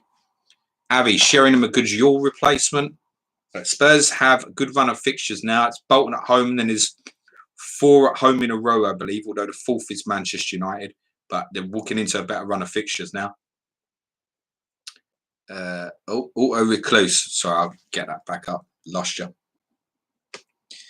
Says Lauren over Gordon seems to be bad transfer now. Be interested if some sort of gamble starts with Gordon. You could argue he's matching up Ian Hart in, but Ian Hart's getting the consistency of quite a few clean sheets as well, isn't he? 3 consecutive home clean sheets for Leeds, including obviously the Manchester United game today. And who knows what would have happened to Bolton had they not had Eric Bakker sent off so early. So half-time across the grounds confirmed. Raining goals in Blackburn, Derby and Sunderland. What a half. Thoroughly enjoyable, lads. Really well done. You'd almost make me believe that you've just made it all up. FPL Pep Talk. Afternoon, if I missed anything. Nah, nothing, mate. I don't know if I answered Avi's question. Showing him a good dual replacement. Not convinced. Not convinced on that for me at all, actually. Speedy Read TV. If it saves you the effort, you can just say Speedy when I comment, if you even remember. I probably won't, Speedy, but yeah, go on. Yeah, Speedy. All right, cool, nice one. Clean sheet wipeout, some attacking returns would be nice. Sean Murphy says, long as Shearer returns, it can be quieter. Excuse me. Heavy Finger 7. Oh, it's all going off in me now. Excuse me. James, for new game week 5 players, who would be your must-haves pick? Oh, excuse me, picking the team. Go strong defensively. That's the first thing I'm thinking here. Got to have United. I think in this period now, Liverpool, I think Hippier is the safest way to go. So I'm happy with what I've got defensively at the moment. Really happy with that. Rufus and Davies assets, 4.5s back up for the main three. If one of them's got a good fixture, I'll pick him in and play a back four. So I've Hippier, Hart, Blanc. Happy with Casey Keller in goal, but I mean, West Ham on for a clean sheet remarkably at the moment at home to Newcastle. I think still cheap keepers because they can pick up the bonus and the save stuff here as well, just like real FPL. So I think a lot of people like Bartes had 3 consecutive clean sheets at the start, but it was like 666. So you had people like Keller was on 9 from 2. So he's nearly matched him despite conceding in. That was in 2 games against Bartes' 3 as well. So, yeah, I think cheaper. Midfield is an absolute minefield at the moment. I think the first player I'd want to target, it looks like a weird one at the moment, to go with probably Van Nistelrooy Shearer. Even though he hasn't scored yet this season, there's enough from the information we have on Sims, etc., that predicts that at some point he's going to go batshit. So, Shearer's the one I want to try and work in, but while he's not really doing it, I'm not so fussed as it stands. Auto Recluse, I love the price freeze in this game. Love the FPL would do the same. Takes the pressure off moving players. Different games, different systems. Like people always ask me, as soon as you prefer FPL or Sky, neither really are 2 different games. I think there's an element for Sky players that really benefits this game because Sky has price locks as well, so you really can do your planning ahead if you want to. I'm not trying to too much because there's so many variables with this game, with like suddenly having that Australia friendly. I know it's not going to affect too many, but that being thrown on people in game week 5, some random shit's going to do you over on this. Brian Newell, I hoped Adams going off would be good news for Hasselbank, but not so much. Barry Thomas Twig went to pick up daughter, come back, and it's gone crazy. Billy Hadaway would have had to wildcard by now if there were price rises. The price rises probably would have forced in more. Let's not get into an FPL price change shit. And were there any price changes last night in FPL? I bet there were shitloads again. It was a deadline, wasn't it? It was yesterday, wasn't it? Andrew Martin probably would have liked to do price change, but too difficult. Yeah, nonsense, mate. You're doing more than enough, pal. FPL chance. I wonder how Henry owners are feeling at the moment. Well, a little bit of a let-off in the sense that Van Nistelrooy has obviously not done anything today and that. Did he return in game week 3? I don't think he did he? No, blanked. He went off after about 65, didn't he? Interesting, like I said, no changes for Manchester United during that game today. Cal says, with a penalty missed 2 shows how good he is. I don't know who that's about, mate. Barry Thomas Trigg, plans for wildcard, James. I ain't going to be wildcarding anytime soon. Quite happy with what I got. Water Recluse, I think no price changes make strategic moves better. Yeah, clean sheet wiper. Guaranteed Gallus finally gets a clean sheet after I benched him. Played Desai, but didn't want to gamble on both today. Pretty understandable, actually. Ian Parrin, Seaman at 5 is looking a steal at the mo. Yeah, he is, but I'm not too sure on the overall fitness on Richard Wright. I think the general consensus, Ian, is that place could go at any time. Adam Bain says, I thought Arca was good in CM0102. Interesting, obviously, swap positions again with Michael Gray. Arca went to left back today. Certainly didn't make Sunderland any better defensively. Cal's calling a second half brace on Shearer. Says we're speaking about Ian Hart. Delay ruined my reply a bit. Sorry, pal. Yes, obviously Ian Hart missed the penalty game week 1, and that's worth saying for new players. We assume he would still be on the pens for Leeds. Mark Dorney owned both Ruud van Nistelrooy and Henry, keep until probably wildcard at least. I'm not against people having both and then picking whichever one they want to captain. Because Henry is well capable of going mental. And I suggest if that's the system going forward, with Bergkamp behind Henry will do better. Remember, they are playing Chelsea today. It was always going to be a difficult fixture. And it's half-time. You could still go batshit. Whatever Recluse saying Solano and Svensson on the radar. I think Svensson's one to really keep an eye on from that 5:30 kickoff. 6 million midfielder. I think he would have had a lot more interest if he'd not come into the season being injured. Anorax is hoping for captain Henri Brace. Hopefully not another 59th minute sub.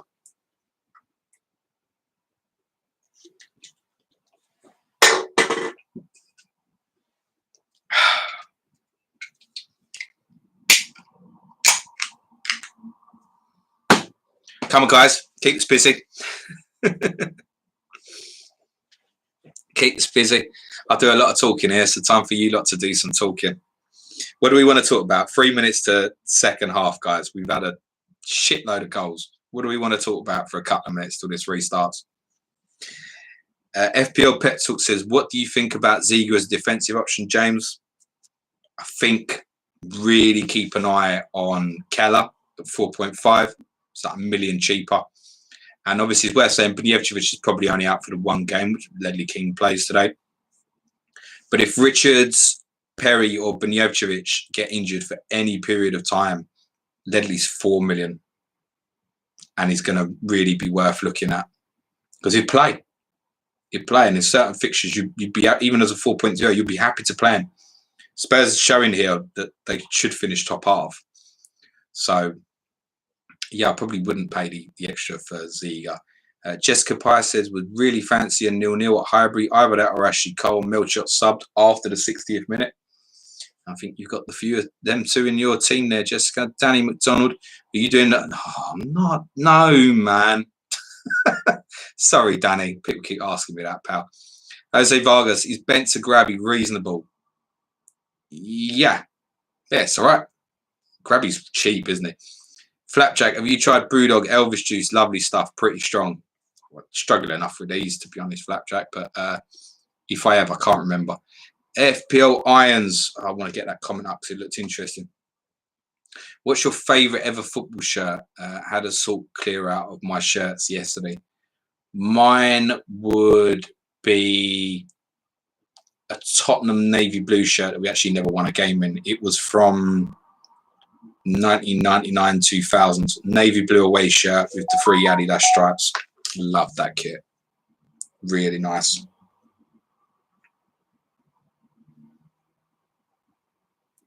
Fantasy Champman have a really cool graphic that they've put up with the Premiership scores. It's done in CFAX format, so it hasn't got the assistants, but it's got all the scorers, which is really cool to have a look at. Gets you up to speed with all the goal scorers and that as well. James is looking through and making sure he ain't missed nothing. Second half, we are underway. Notable change at the Valley, where goal scorer Alan Boxic has been replaced by Dean Windass. He doesn't appear injured, but he's only just coming back from a layoff. I don't know. Cal, any players that you're shocked haven't done better so far? Yeah, Veron. Simple as that. Speedy says, got you there, Speedy. So many 4.0 defenders I want. Yeah, but I want to see the consistency in them. I'd rather pay that 0.5 extra at the moment for these locked guys like Dabizas and Rufus and Melberg. They feel like more of a lock. I'd rather have them guys at the moment. In Perrin, are you planning to move from McPhail? Possibly. Do you know what? If they'd have had a better fixture this week, I might have gone that way rather than Hippier. I think he's brilliantly priced, and obviously with Bowyer injured, Bakker and Poyet were saying both suspended game week 5, I think, unless I've got that incorrect. Or were they suspended this week? That would sort of figure why Poyet missed out. I'm sure I saw the guys tweet that they'd be suspended in game week 5. Andy, if you're in the chat, can you get that confirmed for us, please, mate? Not trying to give you work or anything, but I'm a little bit unsure. But yeah, McPhail's on radar, 100%, because he's one who we've said game week 1. If he plays, he's going to get half decent returns, and he's a great price and a good team. So he was part of the reason as well. I only wanted to start with the 2 Leeds assets when a lot went with 3. So I could kind of decide where I was going on the third. Been put off Viduka a bit. I'd rather go Shearer at the same value. I don't particularly want to add another one defensively to Hart. So it probably is McPhail is the one that would be on my radar, actually. Barry Thomas Twig. I have Schmeichel. What are the best replacements? 0.5 million in the bank. Talking of Schmeichel, who's obviously not on the pitch anymore. Another goal for Blackburn, and it is Grabby who has put Blackburn back in front at Ewood Park. And another assist for the Turkish delight, Tugay. Blackburn lead Aston Villa 3-2. Grabby, the goal scorer. Tugay with the assist. It's now goals for Grabby and Bent for Blackburn this afternoon. And a second assist for Tugay. I think Tugay's about 7 million, isn't it? And it was one that stood out early, and I thought it's a bit pricey, that, but actually he's got to be someone we're thinking about now. I think particularly in some of these Blackburn home fixtures, it seems to be performing very well. It's worth saying they've had 4 games and one away game was at Old Trafford against Manchester United, and they played a very different system as well. So he's on radar now. Just to start to the second half, Blackburn would have wanted. Villa just can't get to grips with Tugay finding space everywhere. He picks the ball up again and picks out Grabby, who half volleys home. He keeps scoring. An incredible price as well, Grabby. What is he, 5 million, Grabby? I'd see a few people just go back to that question from Barry. And I see FPL Chancellor mentioned it below about Crossley being a good replacement for Schmeichel. I know our friend Luke believes that Crossley often loses his shirt while playing for Middlesbrough, and will randomly, when he does start sims, will randomly get dropped for Schwarzer. He's got it at the moment. He's doing okay. I think the best 4.5 million shout right now would be Casey Keller. That's genuinely my belief.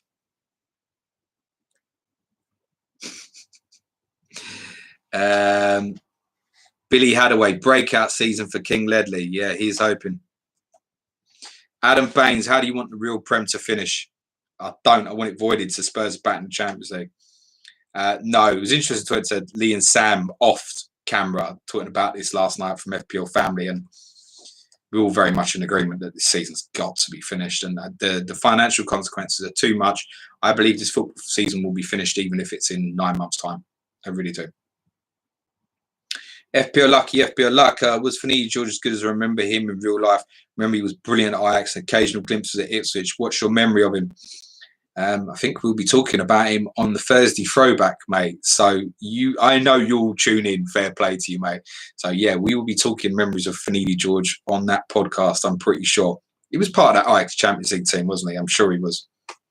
When football returns to normal, we love this game to continue in the off season. It's been brilliant. I think a lot feeling like that. Mark Dorney, Spurs score loads, concede loads in this game, apparently. Yep. Heavy Finger 7, 2000 to 2023. Biggest match day experience changes for you in the stadiums. I'm not too sure what you mean by that question when you say biggest match day experience changes. Can you elaborate on that, Powell? And I will come back onto it. Anurag, didn't they already say they're continuing this even during when football returns? Correct me if I'm wrong. I don't know. I'm not going to speak for the guys. They can speak for themselves. I'm not too sure. Brian Yule, I was thinking Di Canio to Boxic might be an option. This game was mental. Well, we know that. Certainly is. Look at this, 5 minutes into the second half and only 1 goal. It's fucking shit, isn't it? FPL Blade, 0 attacking returns on wild cards so far. FPL Pep Talk, so disappointed that Risa is missing today for Liverpool. Fantasy points, monster back in 2001. Wow. Nearly spilt that. We have a substitution at Anfield. Bo Hansen has got absolutely nothing out of Stefan Henshaw today. The Dane was replaced by Michael Ricketts as Bolton seek a way back into the game. Liverpool have also just made a sub.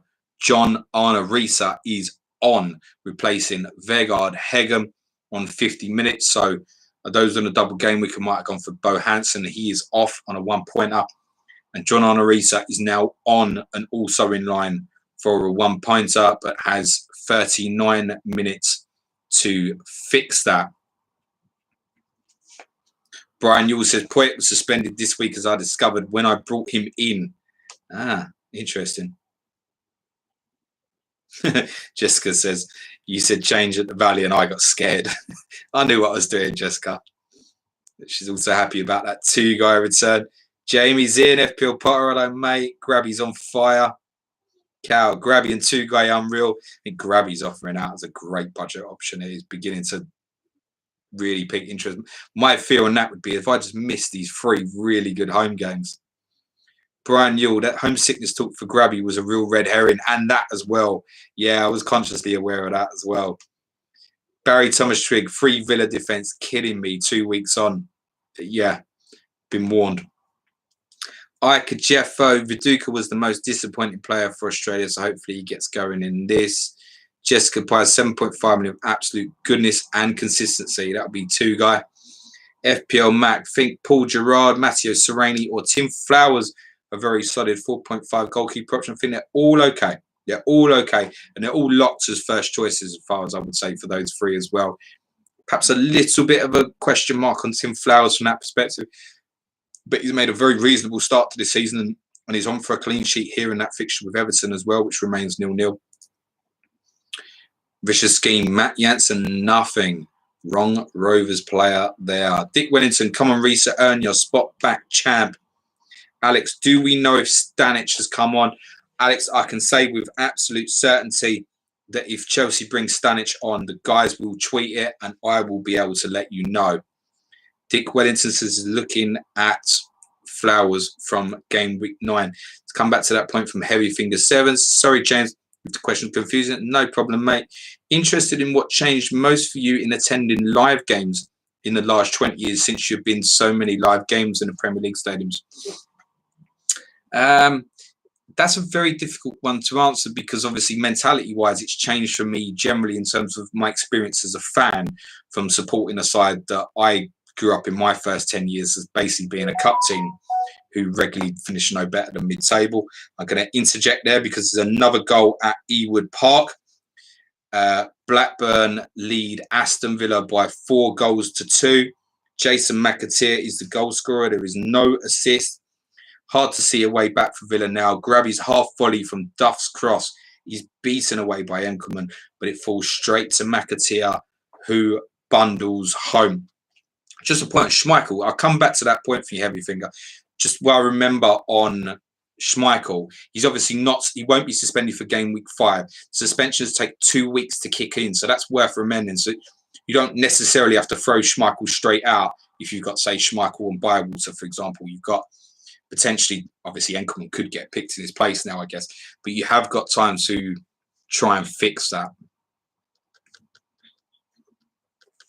So the only 2 goals so far in the second half. Another goal at the Valley.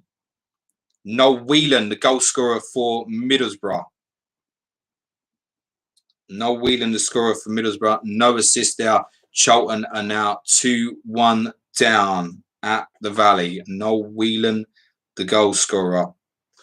Thank you, FPL Mac, for pointing that out. I just think it's my phone just has moments, but I'll try and keep my eyes on it. Yeah, to finish your point, sorry, who was it? Heavy Finger 7. Yeah, my experience as a fandom's changed because I was supporting a team that was mid-table and shit, and suddenly I think I should be in the Champions League every year. So my experience personally is very much influenced by that. I think the changes that I don't like is all the shit that comes with football. I'm quite a traditionalist in terms of, you know, like when I spent the 18 months at Wembley and you'd be like, what's that smell while I'm watching a game of football? And some prick behind me's got a massive fucking pizza. It's not the football that I grew up in. So, but there's plenty of pluses in, you know, there's more families go to football now and that, which I think is a good thing. There's more women. I spoke about this a little bit on my Ask James stream yesterday. Certainly it feels that way at Tottenham and that. So, yeah, and the biggest influence is money. How money has changed it all. That's the biggest influence.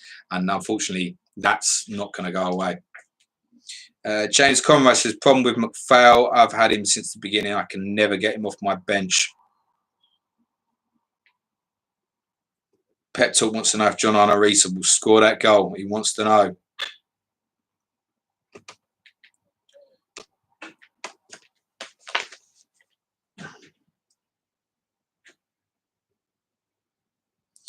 Information on that Noel Whelan goal for Middlesbrough. Oh dear. Richard Rufus misplaces a pass to Noel Whelan. He has work to do, but jinks past Rufus. Hammering a fierce shot past Kylie. Well played, Whelan. Middlesbrough probably don't deserve the lead, but they've got it. Substitution at Upton Park of interest. Newcastle the better team, but can't find the breakthrough. Craig Bellamy is on for Shola Amiyobi. West Ham lead 1-0. Are Arsenal and Chelsea actually playing? Fuck all happened. FPL Hitman. Alpine goal, lighting up my bench. Brian Newell, I think Rufus should get an assist for the Borough goal. James deserves a wee bonus for doing this. Yeah, I'm down with that. Can we have the Rufus assist? I'm pleased I didn't go with the second one defensively, I must say. And obviously, essentially now, other than if you've got you or Young, everybody's missing this with Charlton right now. But worth saying there's a second game obviously to come tomorrow, and this one hasn't finished yet today. Brian Yule, wow, Villa's defence has crashed since I went sideways from Melberg to Staunton. It's an okay sideways though, mate. He's 4 million. He's played every game for Villa so far. FPL Ezio says a lot more tourists at matches too. Come to London, want to go watch a game. Shame in Manchester, I've noticed. It's going to happen. It's why the London clubs will always fill the grounds as well. Tourists want to go to a Premier League game if they're in London and that, and they'll pay the big bucks. That's why Spurs, Arsenal, Chelsea, even if they have bad periods, will regularly be full on that. Same for West Ham. FPL Mac, yep. Hashtag assist for Rufus. Jessica Bias says, Melberg, my second sub, and I'm not sure how to feel. Would have conceded 4, and he's got an assist. So, it isn't all good. I suspect if he'd been booked or something, probably would have had that as a notification from the guys. We are 14 minutes into the second half. We are at 59-minute mark. For anyone shitting themselves, the account seems quite quiet at the moment. Cal's in saying they absolutely love 60-minute subs in this game, don't they? Let's see what comes through. FPL Fish need Bellamy to save my game week. There is an equaliser for Bolton at Anfield. The goal scorer is Paul Warhurst. There is assist for Simon Charlton, who's been standing in for Ricardo Gardner. Liverpool clean sheet. Sammy Hippier bust. Equaliser for Bolton. And it's 2 of the defensive players combining for the goal. Barry Thomas is hoping Schmeichel got save points before his red card. The information on the Warhurst goal. Equaliser, and it's simple. Charlton floats in the corner. Warhurst powers a header in, 1-1. Liverpool replace Smeetser with Lippmann in the run-up to that set piece. So Smeetser 1 pointer. And yeah, as well pointed out by our friend Speedy in there, Charlton Athletic might be doing not a lot, but Charlton and Bolton's just got an assist. And in this double game week for Charlton and Bolton, we really should have seen that coming, that Charlton would return, wouldn't we? Yeah, blind him.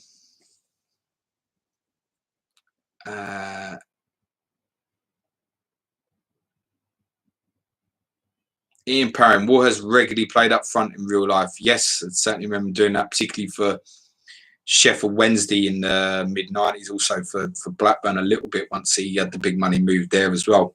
We had that big money move basically off of attacking performances for Sheffield Wednesday. Andrew Martin points out minus points for Schmeichel totting up. So obviously the goals that they concede here is going to be affecting Schmeichel as well, as he was sent off. So he's definitely on for minus points, as Andrew Martin points out there in the chat. And Manchester Red's Arsenal new signing plan. Yes, he is. The John Terry 40-year-old lookalike flying left winger is playing. FPL Pep Talk believes this game is more frustrating than actual FPL. Well, it's just a nice, better version, really, isn't it? I find this a lot more enjoyable than FPL. Right now, I do anyway. I don't know if that's influenced by the fact I can't go out and do anything with my life. This has proved a fantastic sideshow.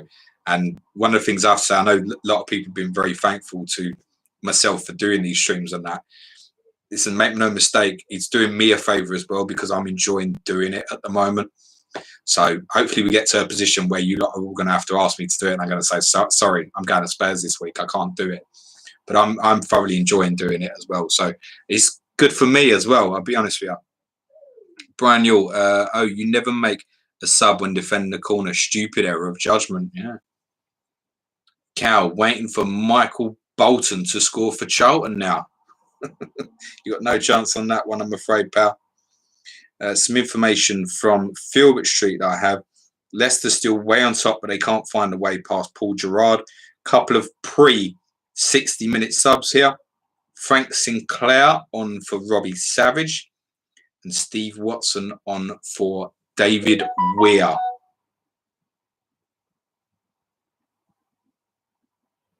That was what that alert was. I just happened to see it pop up on their timeline before I had the alert for it.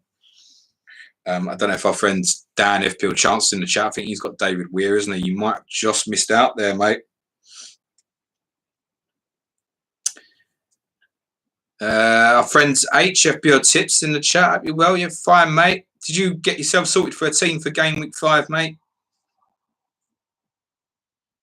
Adam Baines Warhurst, great for Wednesday. Yeah, Barry Thomas Trigg didn't work. Scored 7 games in a row. Nearly got called up for England. Yeah, he wasn't good enough to make that uncapped England 11, by the way. Joe Finney Batter, can you stop, please, Andrew? It was Duff on Wednesday and now it's Schmeichel. Let my team die in peace. FPL Fish is in agreement in the sense that he's enjoying this as well. That's great. Our friend Captain, 2 game weeks a week keeps the action going quick and fast. I think that as well, the fact that it's routines now that we know Wednesday night, Saturdays, yeah, I think that works. So my intention is to be here again Wednesday. Do you know what? Pep Talk makes a good shout there in terms of how I feel about this. Surely it's more fun doing this than going to Spurs under Mourinho.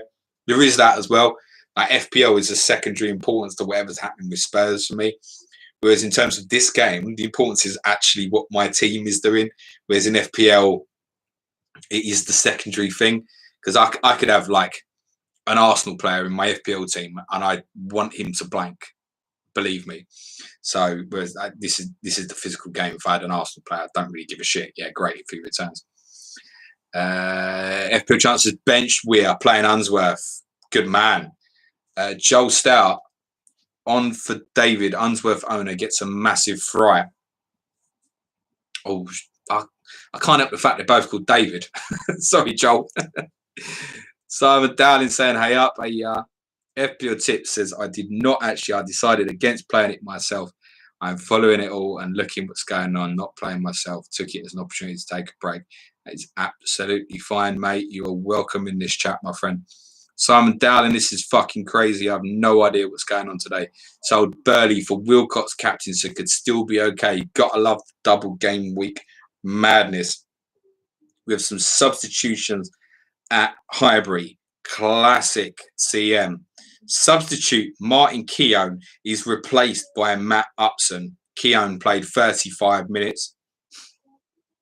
For Chelsea, Idager Johnson, who was booked, is replaced by Mikel Forsell up front for Chelsea.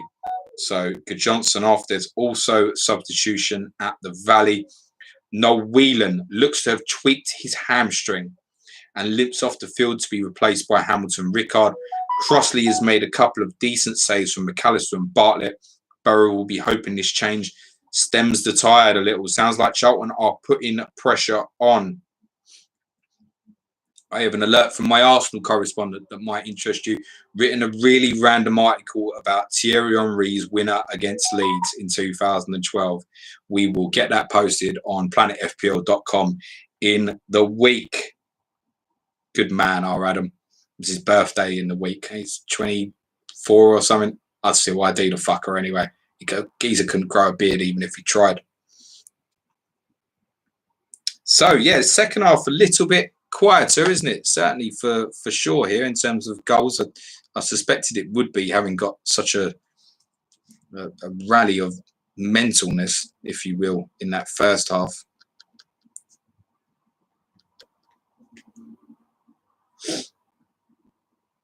So to clarify, we are still 0-0 Arsenal-Chelsea. Blackburn lead Villa 4-2. Middlesbrough now lead 2-1 at Charlton.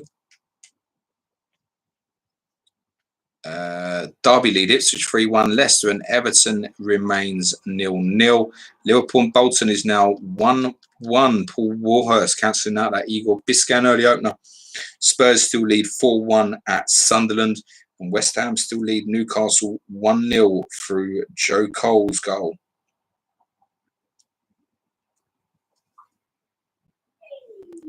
West Ham clean sheet gone. Goal scorer is Craig Bellamy for Newcastle.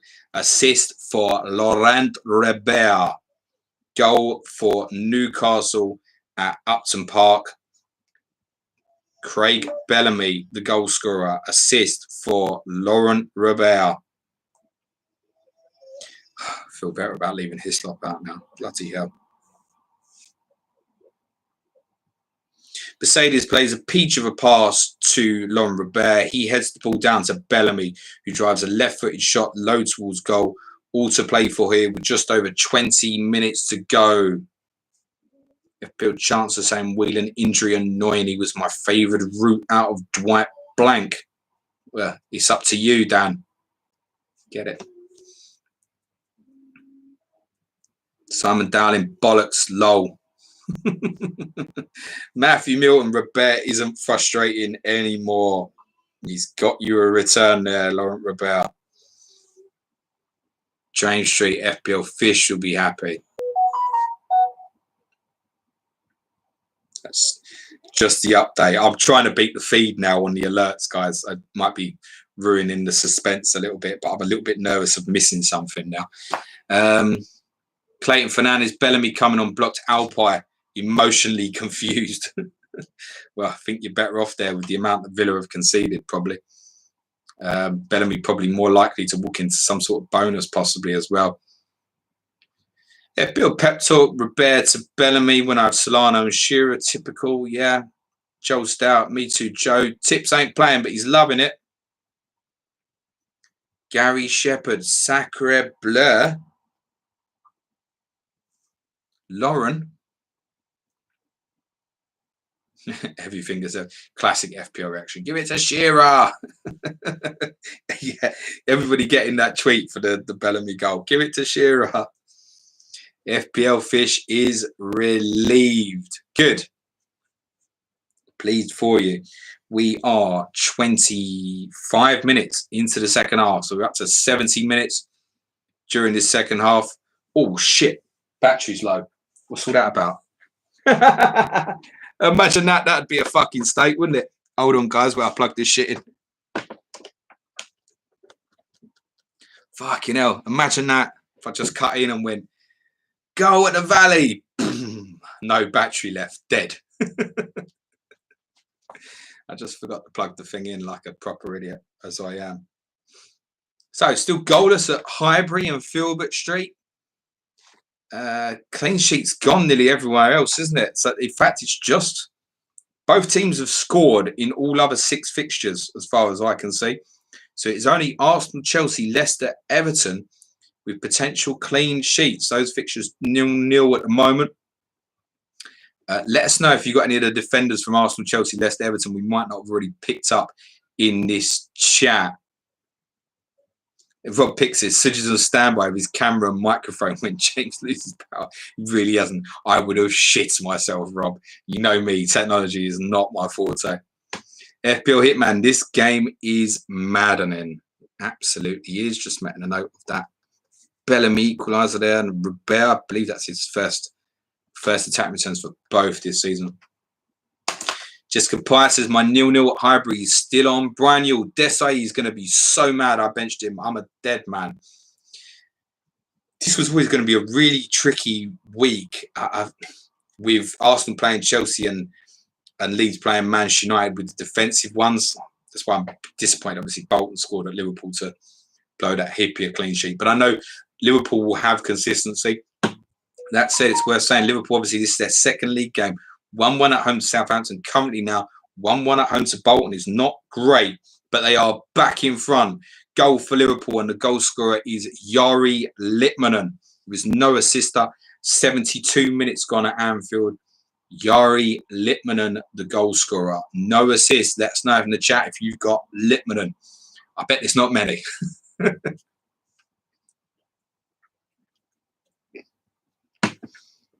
James Street bench Milshot. Ian Parring's got double Arsenal, Seaman and Cole. Scala, double Chelsea defence, getting a bit nervous now. Worth saying Chelsea, nearly at the end of their fourth game, have only conceded 1 goal so far this season. That's to Roberto Solano in game week 3. How good is Brewdog, James? It's all right.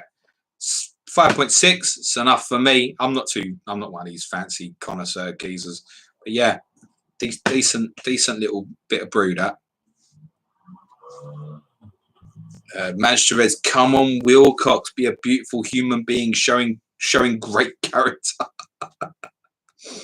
FPL chance, if Everton don't keep a clean sheet with that 7-1-1-1 formation, they never will. They played it last week down at Arsenal, and that didn't do them too many favours, although they might think a 1-0 defeat was okay. Martin Cumberland, I benched Tarico for 2 weeks now, and he bagged 2 assists. Yeah. Ash, no assists. This is a penalty. I don't know what it's about, pal. Paul Mehan, Brewdog is amazing. Wish we could get over here in Canada. Andy Kens, he's giving me fucking indigestion anyway. Andy Kens got Mark Dorney tweet before that it was a pen. Come on, Shearer and Wilcox. Oh dear, we have clean sheet bust for Chelsea. Arsenal have scored. Goal scorer is Ray Parlour. Assist for Dennis Bergkamp. Chelsea's clean sheet is gone. There is also a 4th goal for Derby against Ipswich. Goal scorer is Seth Johnson. There is no assist for that. Headline there is Chelsea clean sheet gone. Ray Parlour, the goal scorer. Yes, it's only Ray Parlour again against Chelsea, as it was in the FA Cup final that finished this football season. Assist by Dennis Bergkamp. That's 2 goals for the season now for Ray Parlour, pointed out by Simon Dowling. Manchester Reds are fucking hell. Ash, 4 goals for Derby and nothing for King Clardsey. Oh, I missed that Litmanen goal was a penalty. That never came up for me. Apologies.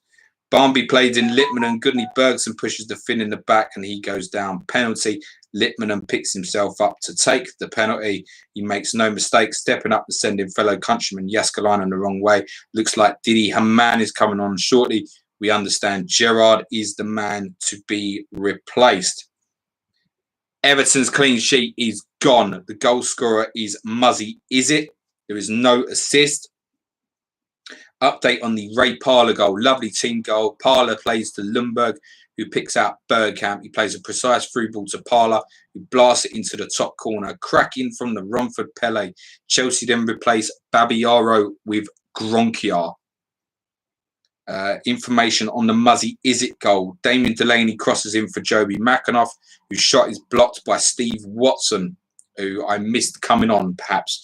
The ball comes back to Muzzy Is It, who hits it low and hard for a much-deserved Leicester lead.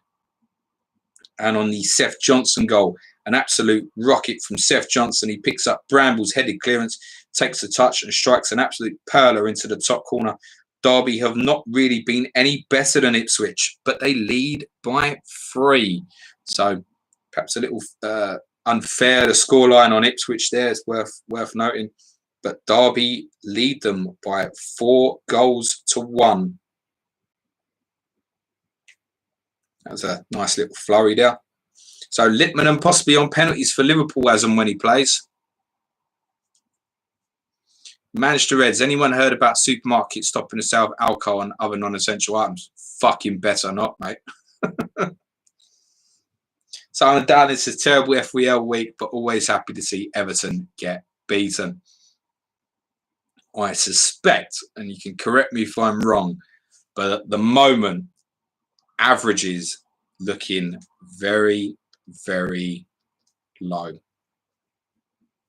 That would be my thinking on that.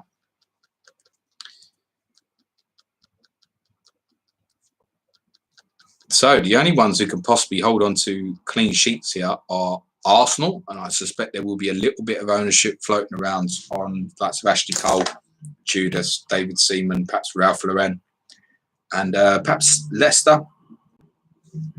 Might be a few out there have held on to Gary Rowett. Rowett had done well in Sims, perhaps.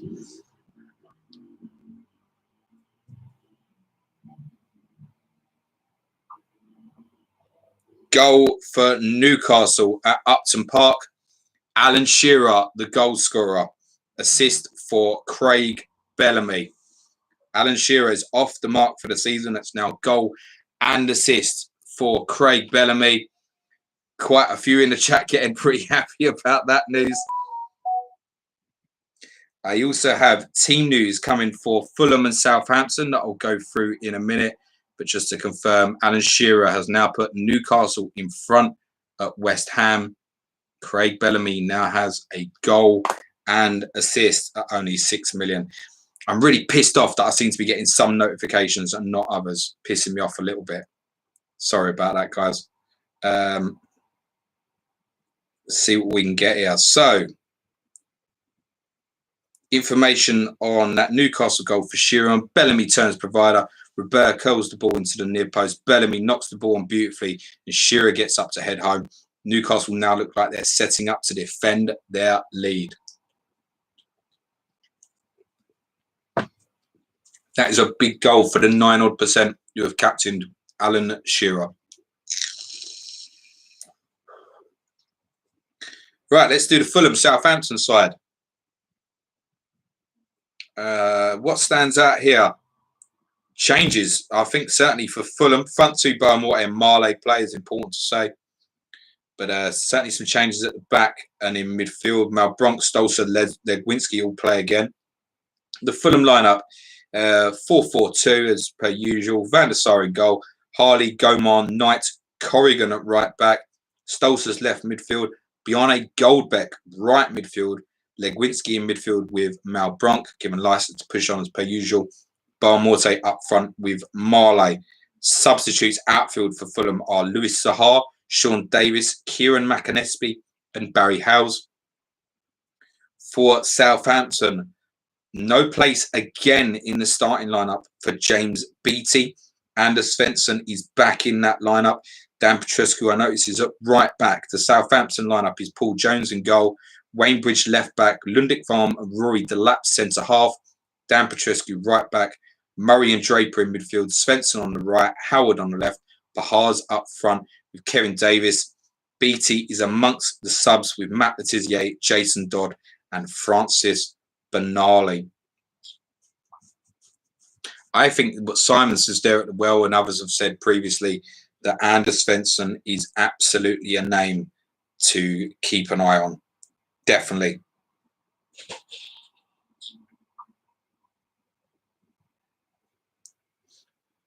We are about 13 minutes to go, I believe. No, less than that. Be about 10 minutes to lead Ipswich 4-1. Leicester lead Everton by a goal to nil.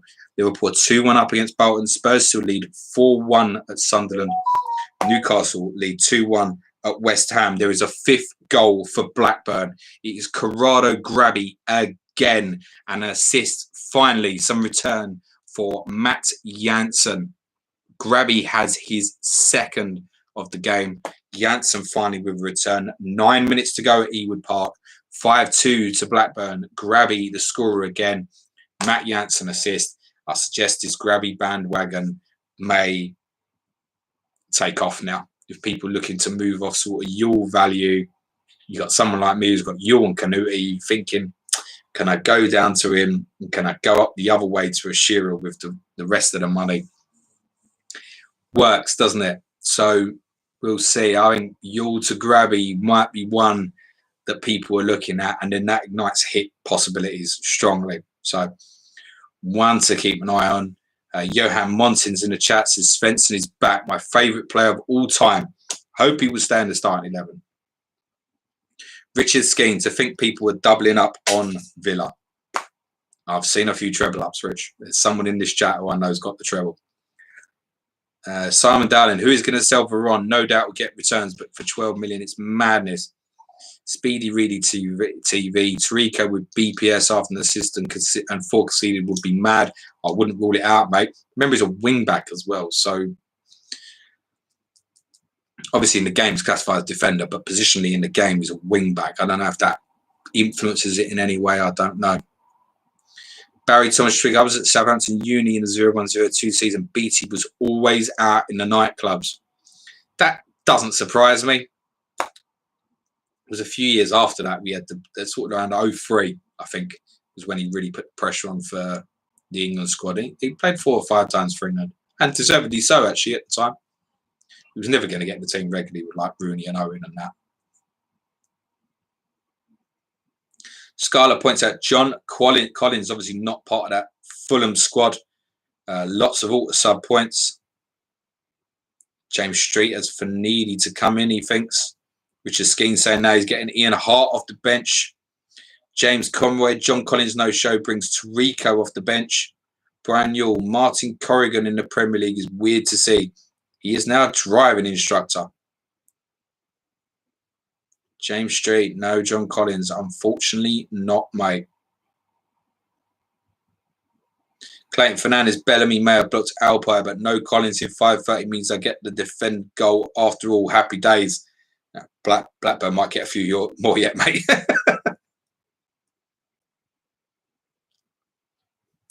FPL Petzo, I find the get less push notification from charging the phone, James. I'm not charging the phone, mate. Information on that. Grabby goal. Game over. Villa that tired. Their only sub has been Hadji on for Ginola on 67 minutes. And Blackburn hit them on the counter. 2-guy feeds Matt Jansen, who knocks in a lovely cross, which Grabby beautifully volleys home. Excellent goal. We are into the final 6 minutes or so. So I guess the squeaky is probably for those perhaps with Arsenal defensive at the moment. I mean, most people are busted defensively, aren't they? So, like, those who, you know, had the faith to go with Leeds defensive in the earlier game looks all right. I don't suppose there's too many that will have Fulham or Southampton defensive. So, not going to be many clean sheets about. It looks like from those that have been captained, obviously, Yule's got a goal. Shearer's got a goal, but not massive returns. So, I'd suspect at the moment we are looking at quite a low average, I would have thought. I really would have thought the average is going to be 40-ish or so. I wouldn't be surprised if it's that low, actually. Mind you, factor in the York captaincy, and that is obviously top captain. Probably nearer 50, but it's not going to be a very high scoring week as we stand.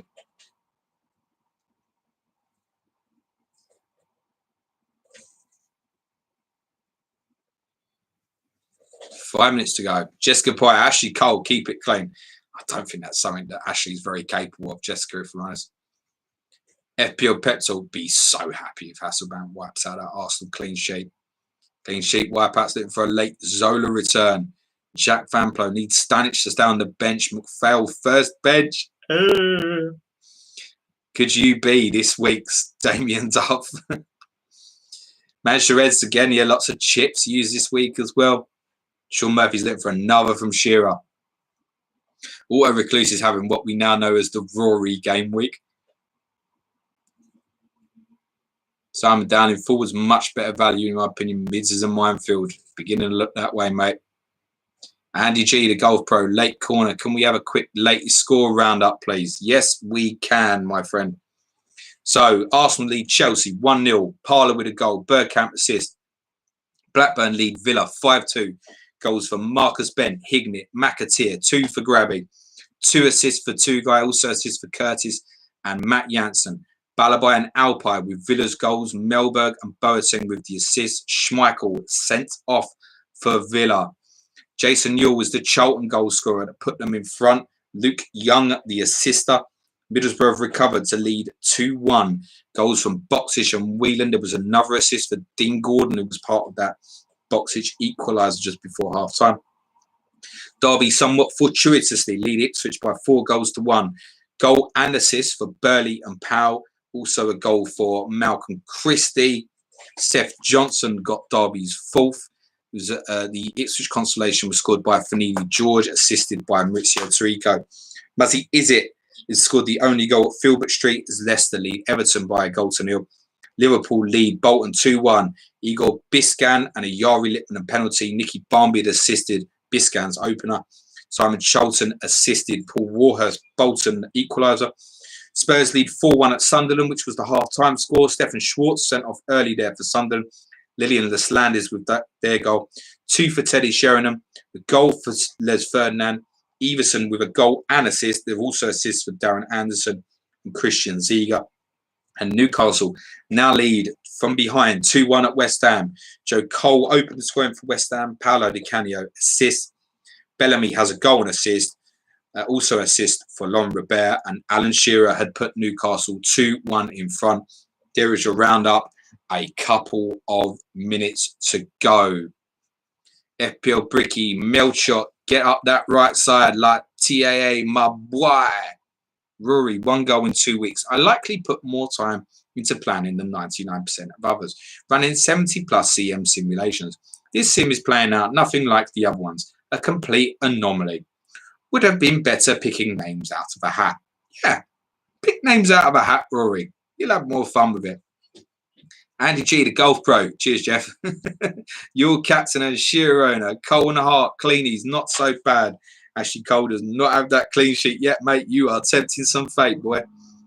Adam Baines is also having a Rory week. I think a few of us are having a Rory week. Remember as well, Charlton and Bolton play again tomorrow. Fulham and Sunderland still to come. Follow the Fantasy Chat Man Twitter feed for the 5:30 kickoff for that. Barry Thomas Twigg points out what will be correct for all of us. At least he's in the top 2K.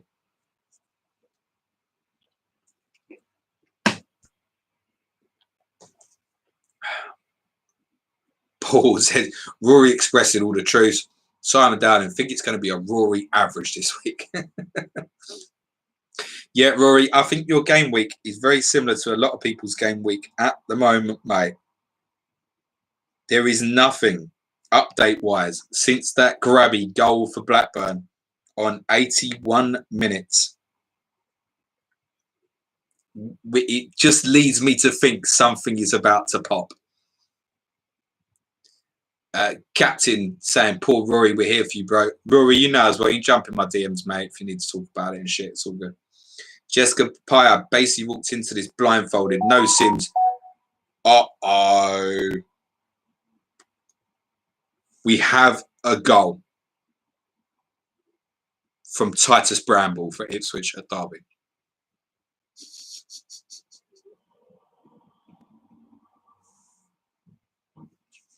Jessica said she basically did pick names out of the hat. Rory finds that amusing. Pep Talk wants to know how that's going. So, yes, there was a late goal there on 90 minutes, and it was for Titus Bramble for Ipswich Town at Derby County to make that 4-2 to Derby. There is no assist. Bramble's in your zombie team, says Andrew. Andrew, you know what's happening here, man. I don't believe that you don't. Just clean sheet. It's 90th minute, isn't it? You thought you might as well make something of it. It's the old Jeff special, isn't it?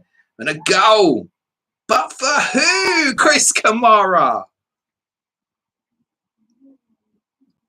Oh, goal at Filbert Street. Joby McAnuff has his first goal for Leicester. 2-0 to Leicester against Everton. Again, no assist there. A 90th minute goal for Joby McAnuff. Seals the points for Leicester against Everton. 2-0 to Leicester. We are in injury time, kids. Mark Dorney, the most pointless late goal in FPL history. Probably both of them. FPL chances that dramatic pause was funnier than Bramble's defending. FPL Pep Talk, do you think Spurs might win or too early to commit? Too early, mate. Too early. Hold the vodka on the top shelf. I might need it in a bit.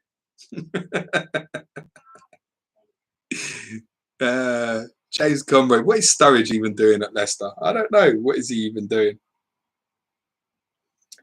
We have information on both of those goals. Crazy goal at Pride Park. Poom walks the ball about 30 yards up the pitch before kicking long.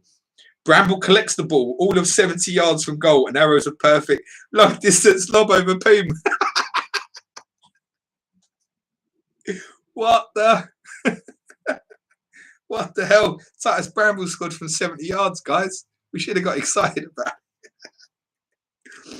it. Update on the Joby McAnuff goal. Joby McAnuff showing the Leicester fans what he can do. Gerrard's kick out is poor. McAnuff picks it up, brings the ball forward, and then plants a lovely strike into the far corner. Gerrard never really recovered himself from the kick. Wow, I think we might be done. I don't want to tempt fate, but it's got to be pretty close.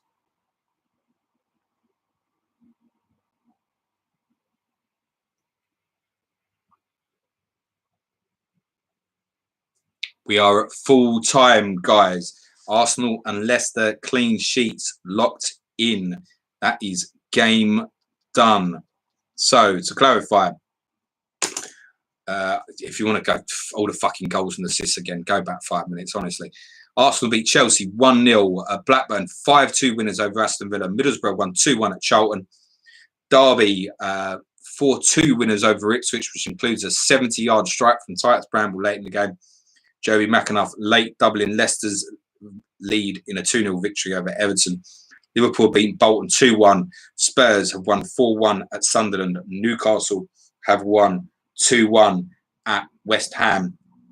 If you need anything specific in terms of a goal or assist during today's games, put it in the chat right now and I will answer the question for you. I really can't bother to go through all them assists again. I literally did it 5 minutes or so ago. Right, I will hang around, guys, to give you updates, obviously, on the man of the matches and bonus points and the like. Scarla wants someone to post a video of that Bramble goal. Someone copy / Jason Cundy's goal at Ipswich from 1992. Gary Shepherd, you're very welcome, mate. Thank you for all your support and stuff, mate. I'll be here again Wednesday. Andrew Martin, community challenge, recreate the Bramble goal. I mean, at least it's social distancing. 70 yards is a long fucking way, right? Brad Lewington's praying for Boa Morte returns later. The accountant said these bonus and save points and that will be due any minute, so we'll hang on to them. FPL Pandas 10, Andrew Martin, the garden isn't big enough. Come on, James, you can go from 5:30 to 7:25. Yes, I can. No, I'm not going to. I think 2 hours, 25 minutes or whatever it will be is long enough of my time, guys, rather than me just doing I'm not going to do the individual games. I'm not doing Charlton Bolton tomorrow. Stop it, seriously. Follow the Twitter feed, support the guys, give them their props that they deserve, etc. But when we have these, the 3 o'clocks and the Wednesday nights, while I can, I will continue to do them. I appreciate all the nice comments in the chat, guys. It's much appreciated because if you're not interested in it, etc., then I ain't going to do it. If I'm sitting here, like when I do the Ask James, which was the original way, and I don't mind there's 30 people in the chat, I'm like, okay, I'll have a chat with the 30 people. If there's 30 people on this, I won't do it. Fuck it. Top bonus at Highbury goes to Ray Parler. There are 2 bonus points for Thierry Henry owners. There is also 1 bonus point for Tony Adams, Dennis Bergkamp, Carlo Cudicini, and William Gallas. There are no save points attached to that tweet from the account. There were bookings in the game for Ida Goodjohnson and Celestine Babiaro. As we know, Tony Adams went off injured after 23 minutes. Martin Keown played 35 minutes and then was replaced by Matthew Upson. Man of the match, Parler with a 9. Thierry Henry also got a 9. And obviously there was 1 point up for the other 4 players that I mentioned. Got 8 out of 10. Adams, Bergkamp, Cudicini and William Gallas. News in from the Blackburn game. Top bonus goes to two guy. 2 bonus points for Corrado Grabby. There is 1 bonus point for Jason McAteer, Damien Duff, Matt Jansen, Marcus Ben, Craig Hignett and George Boateng. There are save points. 1 for Peter Enkelman, none for Brad Friedel, none for Peter Schmeichel. Peter Schmeichel's rating was 6 out of 10. The only person with a 5 out of 10 rating was Gareth Barry. No bookings in the game. A 10 out of 10 rating for 2 guy. It's worth noting. No other bookings in the game. Obviously, the early substitution was Enkelman replacing Juan Pablo Angel to obviously replace Schmeichel in goal. No other substitutions pre-60 minutes in that one. Mark Hughes, Gordon Greer, Mustafa Hadji would have all come on for 1 pointers. I guess the 1 pointers to clarify in the Arsenal game as well would have been Keown Upson, Kanu, Gronkia, Forsell. Top bonus for Jason Yule at the Valley. Blinding. 2 bonus points for Ugo Egiog. There is also 1 bonus point for Danny Shitu, Richard Rufus, Sean Bartlett, Mark Crossley and Robbie Stockdale. No save point bonus for Dean Kiley. There is 2 save point bonus for Mark Crossley. Gary McAllister, who was captain for Charlton, booked on his debut. It's also a booking for Jonathan Greening. Dean Kiley, worryingly, with a 5 out of 10 rating. Ben Roberts, the substitute goalkeeper for Charlton. Eddie Alds, Paul Ocon, Hamilton Rickard, Dean Windass would have all come on for 1 pointers. Obviously, Boxic scored but was then replaced after 46. Noel Whelan injured on 66. Graham Stewart replaced for Charlton on 49, also a 1 pointer. Information from Derby, top bonus for Craig Burley. There were also 2 bonus points for Elliot, Powell, and Fanidi George. 1 bonus save point for Mark Poom and Matteo Sereni. 1 booking in the game was for 70-yard specialist Titus Bramble. 1 point substitutions for coming on as substitutes for Jim Magilton, Marcus Stewart of Ipswich, Brian O'Neill and Adam Murray of Derby County. Tommy Miller came off for Ipswich on 61 minutes. Also had a 5 out of 10 rating. For those asking, Tarico got an 8 out of 10. I don't know if you're asking, but I'm fucking telling you anyway. Tarico got an 8 out of 10. Burley, 10 out of 10 rating. Daryl Powell, Steve Elliott of Derby, 9s out of 10s. And also Fanidi George of Ipswich, 9 out of 10. We await the next one. We appear to have skipped Leicester.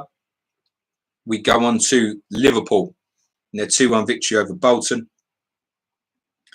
Liverpool dominant, but only scraped the win through Lippmann's penalty. Top bonus goes to Nick Barmby, assister of the opener. 2 bonus points for Stefan Henshaw. This is what people have said. Henshaw will do really well on the bonus points, but it's just not as secure as, say, Hippier, for example. 1 bonus point also for Igor Biscan, Emil Heskey, Jussi Jääskeläinen, and Colin Hendry. There were 2 save points for Jussi Jääskeläinen as well, none for Dudek. Henrik Pedersen was the only booking in the game for Bolton Wanderers. Interestingly as well, Nick Barmby man of the match with an 8 out of 10. Henshaw with a 9 out of 10. It's one of the anomalies in the simulation, but the guys have said they will give the top bonus to whoever is given that man of the match. And Nick Barmby was given it. Excuse me. Obviously, Vegard Heggen came off on 50 minutes. Smeets off after 58. Fucking hell, stay at me. Sorry, guys. Littman and Herman and Risa on for 1 pointers. Michael Ricketts also made a substitute appearance for Bolton Wanderers. I have information from Sunderland Tottenham. Top bonus goes to Teddy Sheringham. There were also 2 bonus points for Les Ferdinand and Stefan Everson. 3 save points for Thomas Sorensen. And I'm pleased to say for me, 2 save points for Casey Keller as well. There was 2 bookings in the game. Teddy Sheringham was booked. And there was also a booking for Stanislav Varga, who came on after 54 minutes to replace Jody Craddock. Remember, we said Medina came on for Kevin Phillips after 33 minutes. Stefan Schwartz was obviously sent off. 10 out of 10 ratings for Sheringham, Ferdinand and Everson. That's why they're the only guys in the bonus.